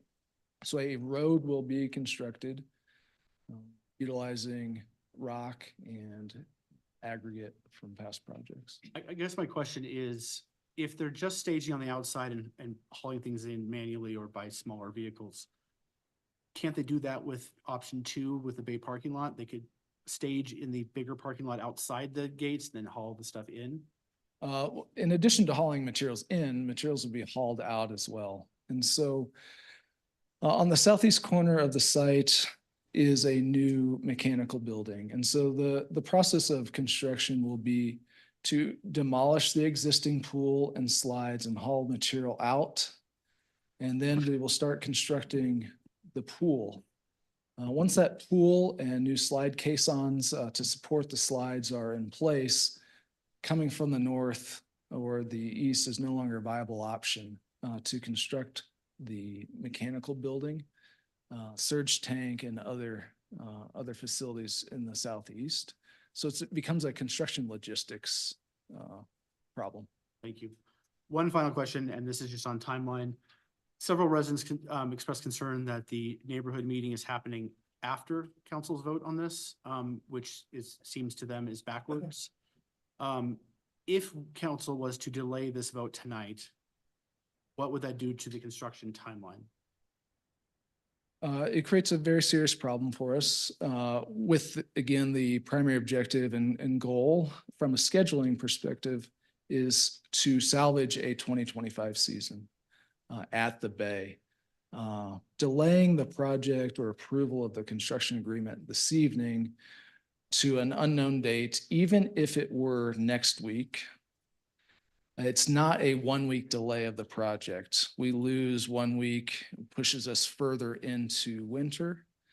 And our construction contractor, at their own risk, has been negotiating subcontracts. And we have several contractors ready to start construction on the proposed schedule. In some ways, that may be presumed as presumptuous. However, this is a very tight construction schedule, and that was necessary for them to proceed, negotiate that. And of course, they will not move forward until we have a signed agreement. But to get back to answering your question, even pushing this back a week likely causes us several weeks of delay. And right now we're looking at completing construction by the end of June so we can reopen the facility in July, meaning we'll have a 2-month season next year. If we lose 2 to 4 weeks, it becomes a very challenging thing for our staff to hire staff if we only have a 1-month season, for example, in 2025. Okay, one follow-up question to that. What happens if, because of the issues that the residents have with the construction agreement or the construction road, what if we just postpone this a year? To have the conversations, but really did this next year with a full year of conversations with the residents and everything else. Is there sunk costs we have already? I understand everybody wants the Bay to be done. And it's going to look beautiful when it's done, and that's very important, but are there sunk costs and other issues that we would have if we delayed it a full year? Things that I can think of off the top of my head or concerns with that approach would be, just simply inflation and the cost of the project now versus a year from now. There certainly would be some sunk costs that we've invested in the project to date. I don't have a number of what that would look like. But delaying the project a year is not something that we've seriously considered or spoken with staff in detail about, our recreation and aquatic staff. It obviously would be something that would be considered, as the alternative to losing an entire season. Would we postpone it? That's something I can't answer now. I do know, in speaking regularly with our aquatics maintenance staff, that keeping the Bay alive and well and operational, they know better than I do how many days left until August 11th, simply because of how challenging it is.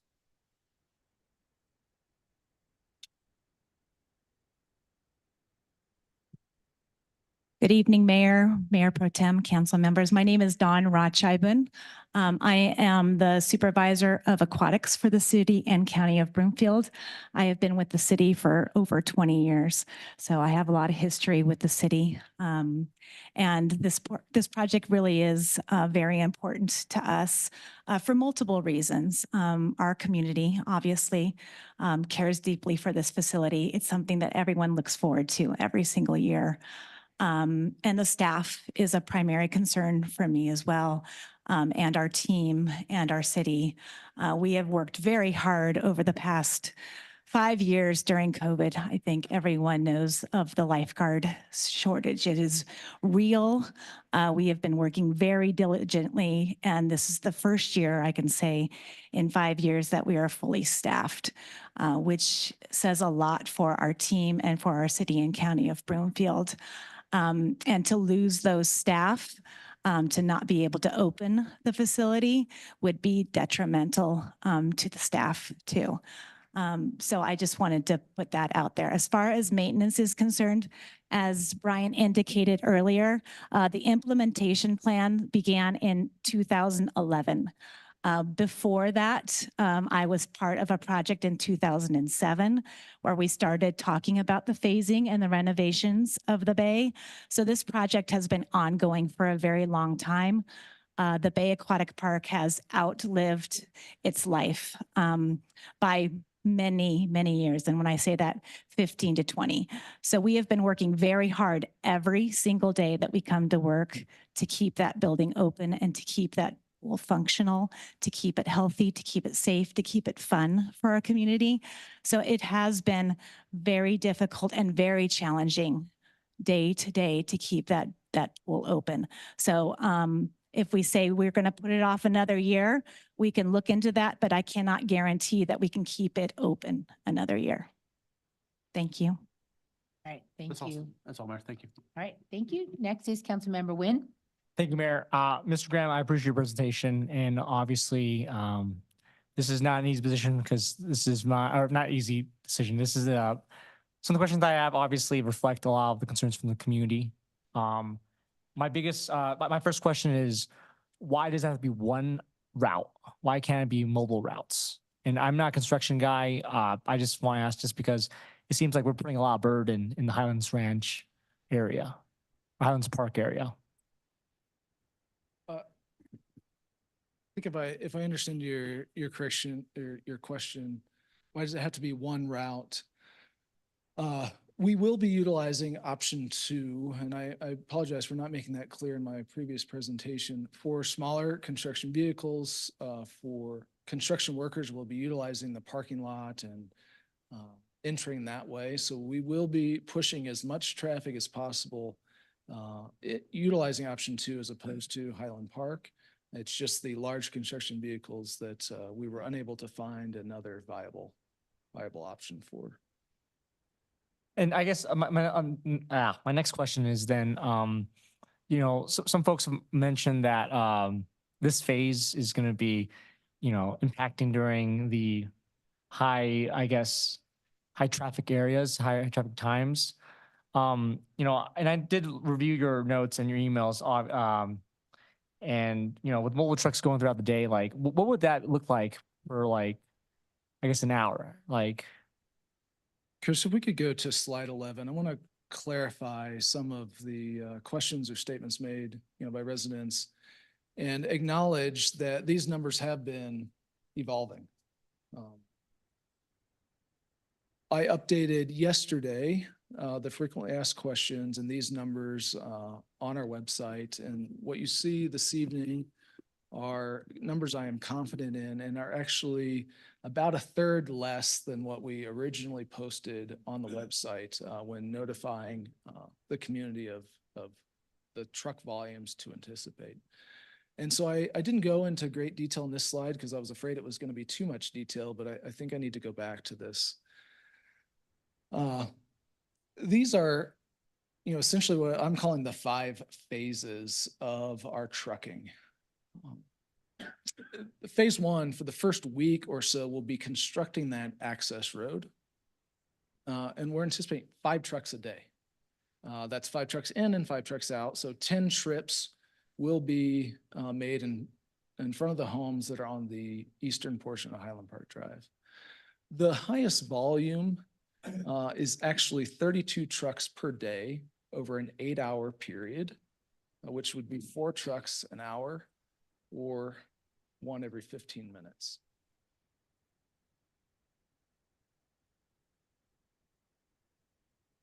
So did that answer? No, that's a great answer. And I guess my next question then is, I think Councilmember Marshall also mentioned this, and the timeline is very tight.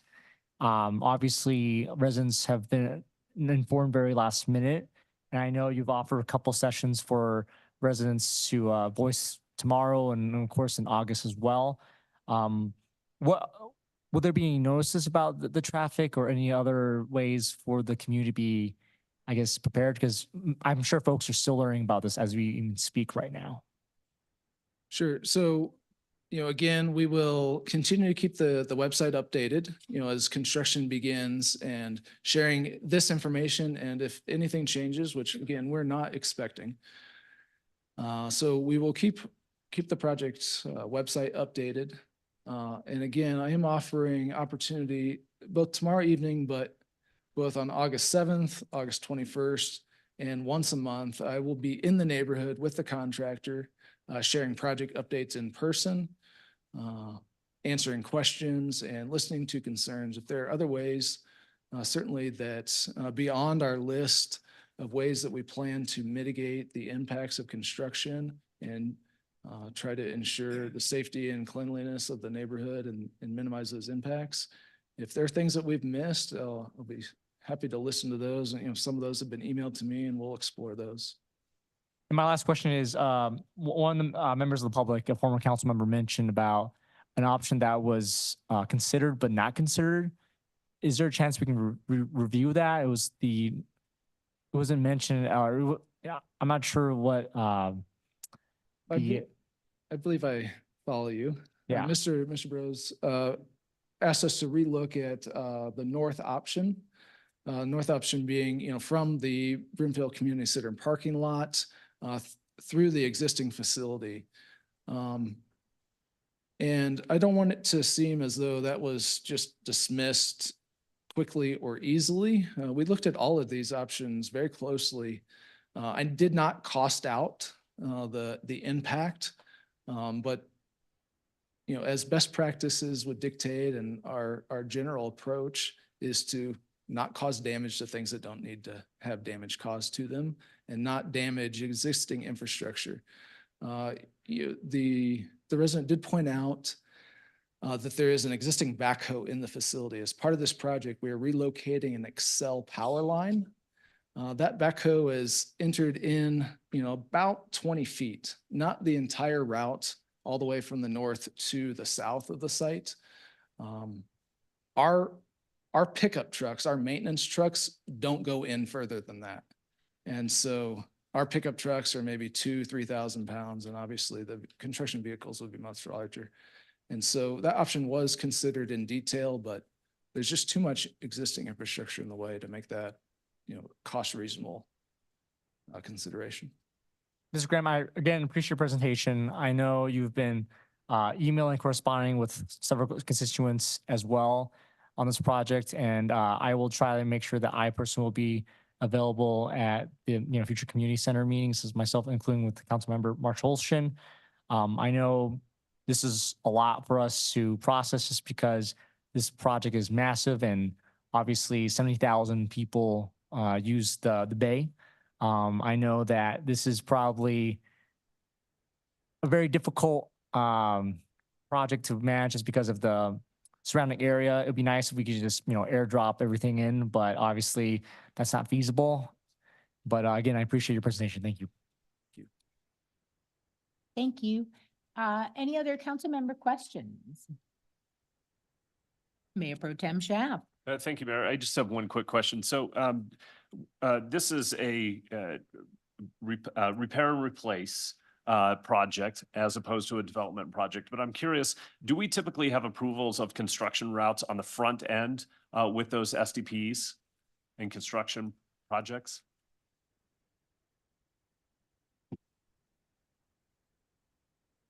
Good evening again, Co-Director for Community Development, Anna Burton-Zetti.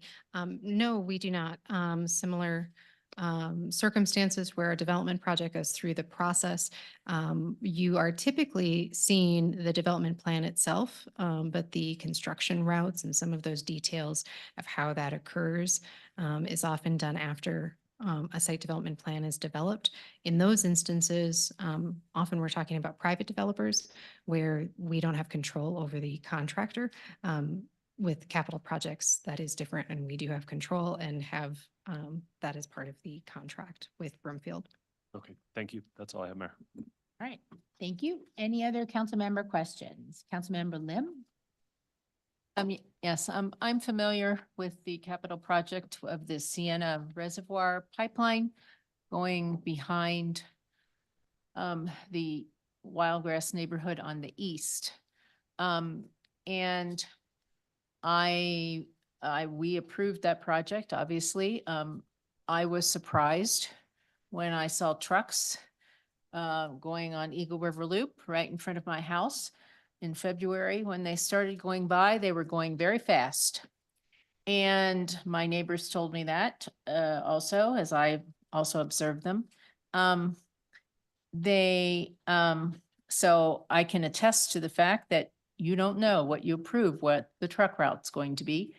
I would say when I wrote staff and they said they would contact the contractor, and I can say that the contractor was responsive, at least to reducing the speed. The other thing I would say is that the contractor was reminded that there were school children getting on the bus when those trucks were going through. And so all of that has seemed to have gone okay, and it's continuing as the construction is still going on with the pipeline beyond the eastern side of Wildgrass. Do you anticipate that this contractor is going to be, responsive to the speed limit? And what will we do if the contractor is not responsive to the 20-mile-per-hour speed limit? So we are currently under contract for pre-construction services with Pinkard Construction. That contract was executed on March 1st. And I've been working closely with this group, for several months. I've been in this industry for 16 plus years. And this has been by far the best experience that I've had with a contractor. Now, we haven't started construction. I'm withholding, ultimate judgment on this. But I'm confident that the contractor will be responsive.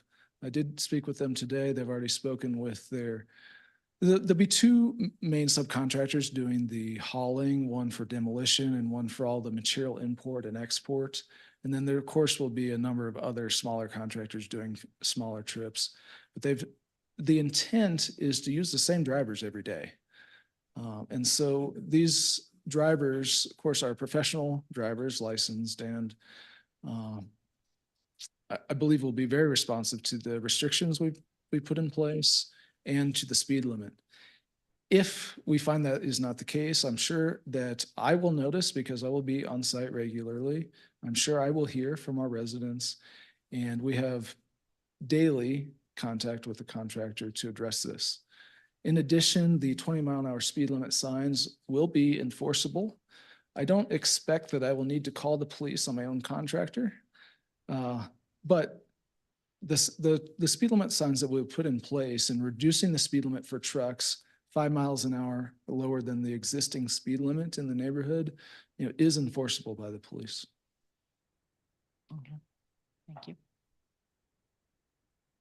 I'd also like to mention one of the very many reasons that we selected this contractor is because they were the original contractor who built the bay back in 1991. So they have a lot invested in this project too. So. Then I have a question not related to the truck routes. Do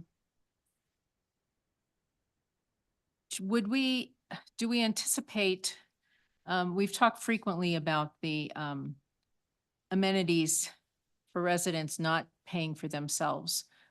Do we anticipate that after this renovation, that there'll be the fees raised to pay for this renovation, or what do we anticipate? Thank you, Councilmember Lim. So we have two amenities. All of Park and Rec. So the BCC, PDRC, and the library. There will never be a time to where we will increase rates to cover costs. So it's all about the cost recovery percentage. Much like any other conversation about, it's a policy discussion that certainly we intend on bringing back to council, not just about the Bay, but across the board on what is the right cost recovery percentage. So right now, for every $1, we collect about 60 cents. We cover the other 40 cents, roughly. So there has not been additional conversations specific to increasing the rates in order to pay for the Bay. Again, realistically, there won't be a time to where the rates would cover any one of the costs, particularly when you're talking about something of this kind of magnitude. Councilmember Lynn, so the Bay is an amenity that does not generate revenue. The Bay generates revenue, but it does not pay for itself. Right, so it's at a lower cost recovery than what it costs to operate it. So Correct. when it's not operating, we're not losing revenue. We are Operating at a loss, when it's closed, we're not losing a profit. Like, okay, Yes. it's an amenity. Thank you. My other question is related to a matter that we've started talking about in some areas, and that's the recycling or repurposing of construction materials with deconstruction. Was there any conversation of that with this contractor? There has been, and all masonry and hardscape such as concrete, is typically recycled. There's not a lot of other materials. This isn't the deconstruction of a large, facility. The slides, we have sought out opportunities for those to be reused elsewhere and talked to different vendors. Thus far, we've not been successful on that front. But all the masonry and concrete will be recycled. Okay, thank you. Those are my questions. Thank you. Any other council member questions? We already went. First round, we're looking for first round questions. If anybody hasn't gone. No? Nothing? Well, I wanted to ask the residents question about the road damage from these commercial vehicles. We are already on the path of trying to lessen garbage truck traffic because we've been told how much damage that causes. So it would seem to me that there would be a cost associated with this much traffic that hasn't been accounted for. So I have run through a few scenarios with our traffic engineer and spoken with our street supervisor regarding this issue. Typically, what they're seeing in regards to damage from trash trucks are at the turning movement locations. And so obviously those will be locations where we'll keep an eye on for potential damage as part of this project. But due to our codes and standards, even our residential roadways, although they're not constructed to the same level as a collector or arterial commercial type street, are constructed in a manner that it anticipates and can handle truck traffic. I understand that this seems like a lot of trucks, but we're talking about 1,700 trucks over the course of a 9-month, 10, 11-month period. There are, again, 2,000 to 3,000 vehicles a day traveling on Highland Park Drive, and this is a very small percentage. Well, trucks and cars are different. I have a dog. They are. My dog hates trucks, every kind of truck, delivery truck, garbage truck. I dread that day. And he goes ballistic every time there's a truck. So I just try to think every 4 minutes, every 15 minutes, my dog going ballistic, I would go ballistic. And so I think that is something that if you're a dog owner and your dog's crazy like mine, that's a problem. Because cars are not trucks. He doesn't bark at cars, but he hates trucks. So that's just my personal concern as a dog owner. And I worry about the kids walking to school. And I worry that the buses aren't gonna work to be in those times. What about when the kids are dropped off at 3? There's still those trucks going through. So the health and safety issues that this presents is my concern, having, you know, been through impacts of things like this before. And I just, you know, what is the plan to ensure the health and safety of the kids? So primarily speed is what's at issue in my experience when it comes to traffic safety. And so that was the first mitigation we put in place is to reduce the speed of construction vehicles. Secondly, again, on the construction timing, obviously this is something I will follow up on, but the Director of Transportation for BBSD indicated that school bus pickup in the mornings between 7:25 and 7:40, which would be prior to our construction activities beginning in the morning. Certainly there is a conflict in the afternoon from that 3 to 4 o'clock hour. But again, even in the heaviest periods of construction, we're talking about 4 trucks per hour. And that may mean 1, maybe 2 trucks that would be kind of in conflict with that school bus drop-off. Or yes, drop-off.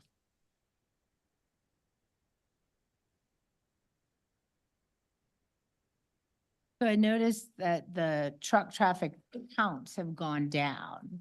How did that happen?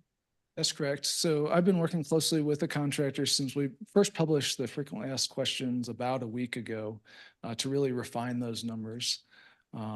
Certainly as they get closer to construction and are signing up their subcontractors, recalculating their volumes.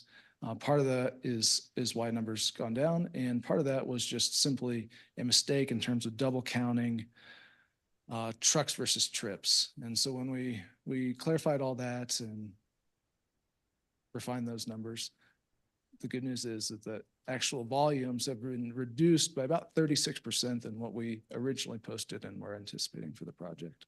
But still 1,700 total. 1,700 total over the course of 11 months. All right, well, thank you. That concludes my questions. We'll go to Councilmember Marshall. Thank you, Mayor. A follow-up question. I appreciate the mitigation efforts that you've put in and outreach to the community and the meetings that you've set up and the different factors of the traffic. The question I have is, what is the process for the residents in between the monthly meetings? Because there's going to be complaints and issues that come up during those timeframes. Do we have a phone number, direct contact that they can contact with those things, webpage? How's that going to work? So I believe my phone number and email address are both on the project website, and I'll share that, again tomorrow and at each of these meetings. This is, of course, not my only project or responsibility, but obviously a very important project, and I'll be accessible. Okay, great. Thank you. Thank you. Any other questions from council? No more questions, then next is council's consideration of proposed resolution number 2024-90. Will the clerk please read the proposed resolution by title? Resolution number 2024-90, approving the guaranteed maximum price amendment to the construction management general contractor agreement with Pinkard Construction for the Bay Phase 4 renovation project. Is there a motion to approve the resolution? Mayor Pro Tem Shaft? Thank you, Mayor. I move that resolution 2024-90 be adopted. Thank you. Is there a second? Councilmember Ward? Second. Is there any discussion? Councilmember Marshall Olson. Thank you, Mayor. The Bay is a gem of Broomfield. It is amazing. I take my kids there all the time. They love it. We love it. The expansion of this is, or the redevelopment of this is a long time coming, and we're looking forward to it. It's amazing. It has to be done. But I don't. This is a larger conversation that I think council needs to have, because as Councilmember Lim pointed out, and Mayor Pro Tem Schaaf pointed out, I think we need to have a different conversation about, especially with infill coming more and more, we need to have a conversation about neighborhood impacts and when they're notified and how they're notified. And I want to, I hear you, the residents' concerns. The fact that you didn't feel like you were notified until 2 weeks before, especially this vote, I hear that. And I'm sorry that happened. I wish we could delay it until after the community meeting tomorrow night. I think that would be better to allow more in-depth conversation with the residents. I understand the timeline that we're under. The thing is, I also don't like having to vote on a timeline. I don't feel like I have to vote or something bad happens. I don't like that. I think that's not the way we're supposed to operate. This is an important project. It needs to go forward. I do understand that the other alternative routes are probably not viable for various reasons, and this route is probably the best of the worst. I mean, that seems to be what I'm hearing. But I'd like more communication on that, and I think that I can't support this tonight, so I'm going to vote no. Councilmember Nguyen. Thank you, Mayor. This is probably a very difficult decision for Ward 1 residents. I mean, they didn't ask for this. I think that their values and concerns should be definitely given priority to staff. I agree with Councilmember Marshall Olson that we should have done better with communicating this project. And the fact that the roads would be, this congested. For me though, I can't consider kicking this down the bucket after, especially with going over with the water tanks just about an hour ago. I don't want to have more costs. I also don't want to cost people jobs in the aquatic parks. And I don't want to, this facility has not been updated since 1991. That's over 30 years ago. I know this is a huge inconvenience to the residents, but I think we have to go forward. Thank you. Thank you. Councilmember Henkel. Thank you. My daughter dog sits for the mayor's dog, and I can concur. Her dog is crazy. He's awfully cute, though. I will say that the impacts are really detrimental. And what it does is it adds a bad taste to what the overall project is doing. So in the future, I think that we need to be subjected to things like concept reviews for things like this, because I think this is how we get information from our developers, is by using that concept review process. And I realize that you guys did a comprehensive job of looking at all the different options. I get that. But what it's being, shown to our residents is that, hey, we really want to move forward with this. And if we don't, then you guys don't have this next year. It's almost, it's almost like we're really putting our residents in a position to fight something that they eventually want. And I really feel they actually might have landed on this route that you landed on, but I think that you needed community support to do that. So I really wanted to put it on our staff to, if we're going to move something forward, we have to be really mindful as to residents' input, because it does impact their lives. We do have concerns, like the mayor said, about children crossing for schools.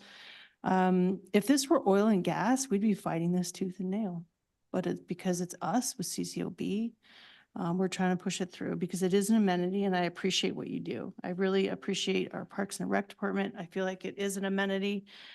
We've heard so many times that parents want this, but at what cost? And so I would like to see some sort of mitigation plan as we're moving forward, as far as, how things are going, and more updates than we normally do on other projects, because I think it's important to hear how it's impacting our residents. So that's all I have.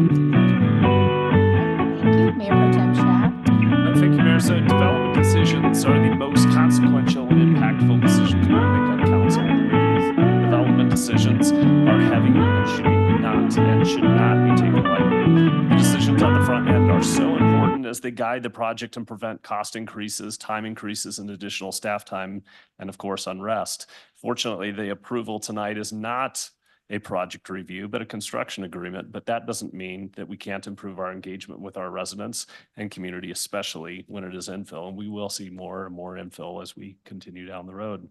While the trucks will increase the daily traffic load by just 1 to 4%, as the mayor said, the difference between construction trucks and the existing traffic will be noticeable. But I said, but with that said, there is a significant amount of mitigations to ensure the disturbances are greatly reduced, much more so than what we saw in the community surrounding Emerald Elementary, which was reconstructed. Many more mitigations in this place than there were for that school when it was built. So, for me, as a frequent visitor, user of Highlands Park, I'll be there regularly. I'll continue to see this and hopefully see a lot of those mitigations playing out.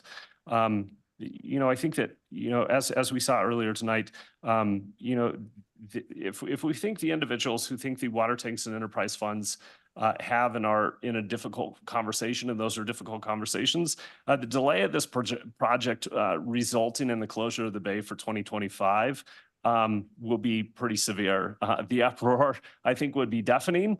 So I think that while we must consider the impact to nearby impacted residents, we can't forget the other residents or the other users of the bay. So tonight, I continue to ensure that we are looking at this holistically. I do ensure that we are putting the mitigations in place to reduce the impacts to those neighbors. But I believe that we do need to ensure that we are also looking out for those other users of the bay. So I do support this tonight. Thank you, Mayor.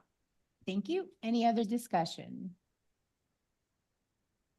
Seeing no further discussion, we'll move forward to the vote on resolution number 2024-90.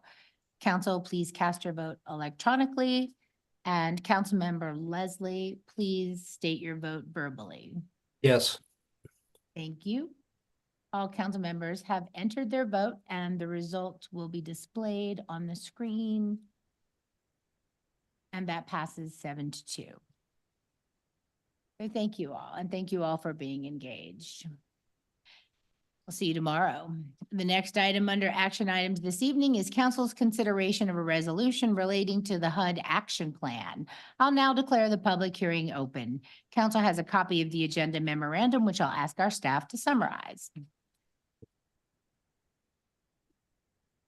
Thank you, Mayor. And Ms. Del Pizio is going to briefly walk us through the 2024 action plan for HUD. Ms. Del Pizio. Thank you.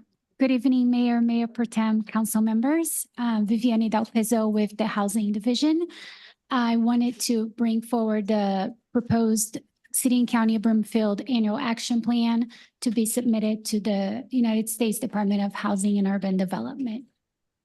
Excellent. Just as a reminder, the annual action plan is part of the 5-year consolidated plan that was put in place in 2020.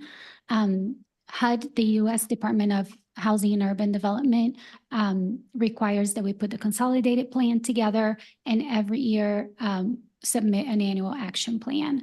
CCOB receives community development block grant funds from HUD every year. And the activities proposed in the annual action plan follow all the goals and strategies identified in the consolidated plan. The annual action plan that you were able to review does not include HOME, which is the Home Investment Partnership Funds program that CCOB receives through our home consortium with Boulder. So we are part of a consortium with Boulder County, City of Boulder, City of Longmont, and other smaller municipalities where we receive home fund dollars. Those home fund dollars currently fund our TBRA program, which is the tenant-based rental assistance program that is currently being managed by the Department of Human Services Self-Sufficiency. That program currently serves about 15 households, and the majority of them are seniors. They receive a portion of their rent as a subsidy. This slide here shows the amounts of the allocation. So the first portion, you can see that our annual allocation for 2024 is $269,135. That amount, it's a formula generated by HUD, and all municipalities receive a portion calculated by that formula. The CDBG prior year resources that are rollover grants, we're rolling over from several different years, 239,857. And we estimate that we will most likely receive program income this year. Those are typically programs or projects that we funded as a loan. So we could potentially see $220,000 as a refund this year for one of those payments. That would be the estimated total of funds that we would have available from CDBG funds would be $728,992.36. Our proposal to use those CDBG funds is to continue supporting community development and housing preservation through our rehabilitation and prevention of displacement. We separated here into larger categories to be easier to understand. $250,000 will be allocated to home ownership programs, which is our current home rehab program, paint-a-thon program, to assist homeowners to not be displaced and be able to keep with their homes. $350,165.36 would be towards community investment programs. $75,000 towards economic development programs, so small business grants, programs that already exist. And $53,827 towards program administration. I just want to remind that HUD as a federal agency, the grants are very, we have a lot of limitations on how we can utilize these funds. So here we are following all the guidelines put together by the consolidated plan. And that concludes my presentation. Thank you very much, Viv. We'll now proceed with public comments. If anybody has any comments on this item, now is the time to speak. I don't see any folks online, so we'll now proceed with the council questions. Anybody on council have any questions? Pretty cut and dry. Your job's easy tonight. Okay, well then there being no further questions, the public hearing is closed. The next is council's consideration of proposed resolution number 2024-97. Will the clerk please read the proposed resolution by title? Resolution number 2024-97 to approve the 2024 annual action plan for the U.S. Department of Housing and Urban Development. Thank you. Is there a motion to approve the resolution? Councilmember Ward. So moved. Thank you. Is there a second? Councilmember Wynn. Seconded. Thank you. Is there any discussion? Seeing no further discussion, we'll move forward to the vote on resolution number 2024-97. Council, please cast your vote electronically. And Councilmember Leslie, please state your vote verbally. Yes. Thank you. All council members have entered their vote and the results will be displayed on the screen. That passes unanimously 9-0. Thank you very much. Next, under action items is a public hearing and council's consideration on second reading of proposed amendments to the Broomfield Municipal Code relating to inactive development applications and rezoning changes. I'll now declare the public hearing open. Council has a copy of the agenda memorandum, which I'll ask our staff to summarize. Ms. Burton-Zetti is just going to stay at that podium for the next two items and run us through it relatively quickly, given that it is second reading. So we will briefly review both of the following items. Ms. Burton-Zetti. All right. Yes, starting with the first one. Good evening again, Mayor, Mayor Pro Tem, City Council. If I could have the next slide, please. So on May 28th of this year, the City Council initially considered the proposed ordinance number 2232 during the first reading. Council approved the first reading with no amendments and it was ordered published in full and scheduled for this evening's public hearing. This ordinance remains unchanged from the first reading and proposes to make a few modifications to our municipal code. First, ordinance 2232 proposes to amend the rezoning process to add requirements for a neighborhood meeting prior to the submittal of a request for a rezoning. This would then match other applications for development review, such as site plans and uses by special review. The proposed ordinance also adds findings for Land Use Review Commission and City Council to consider when making decisions regarding a rezoning.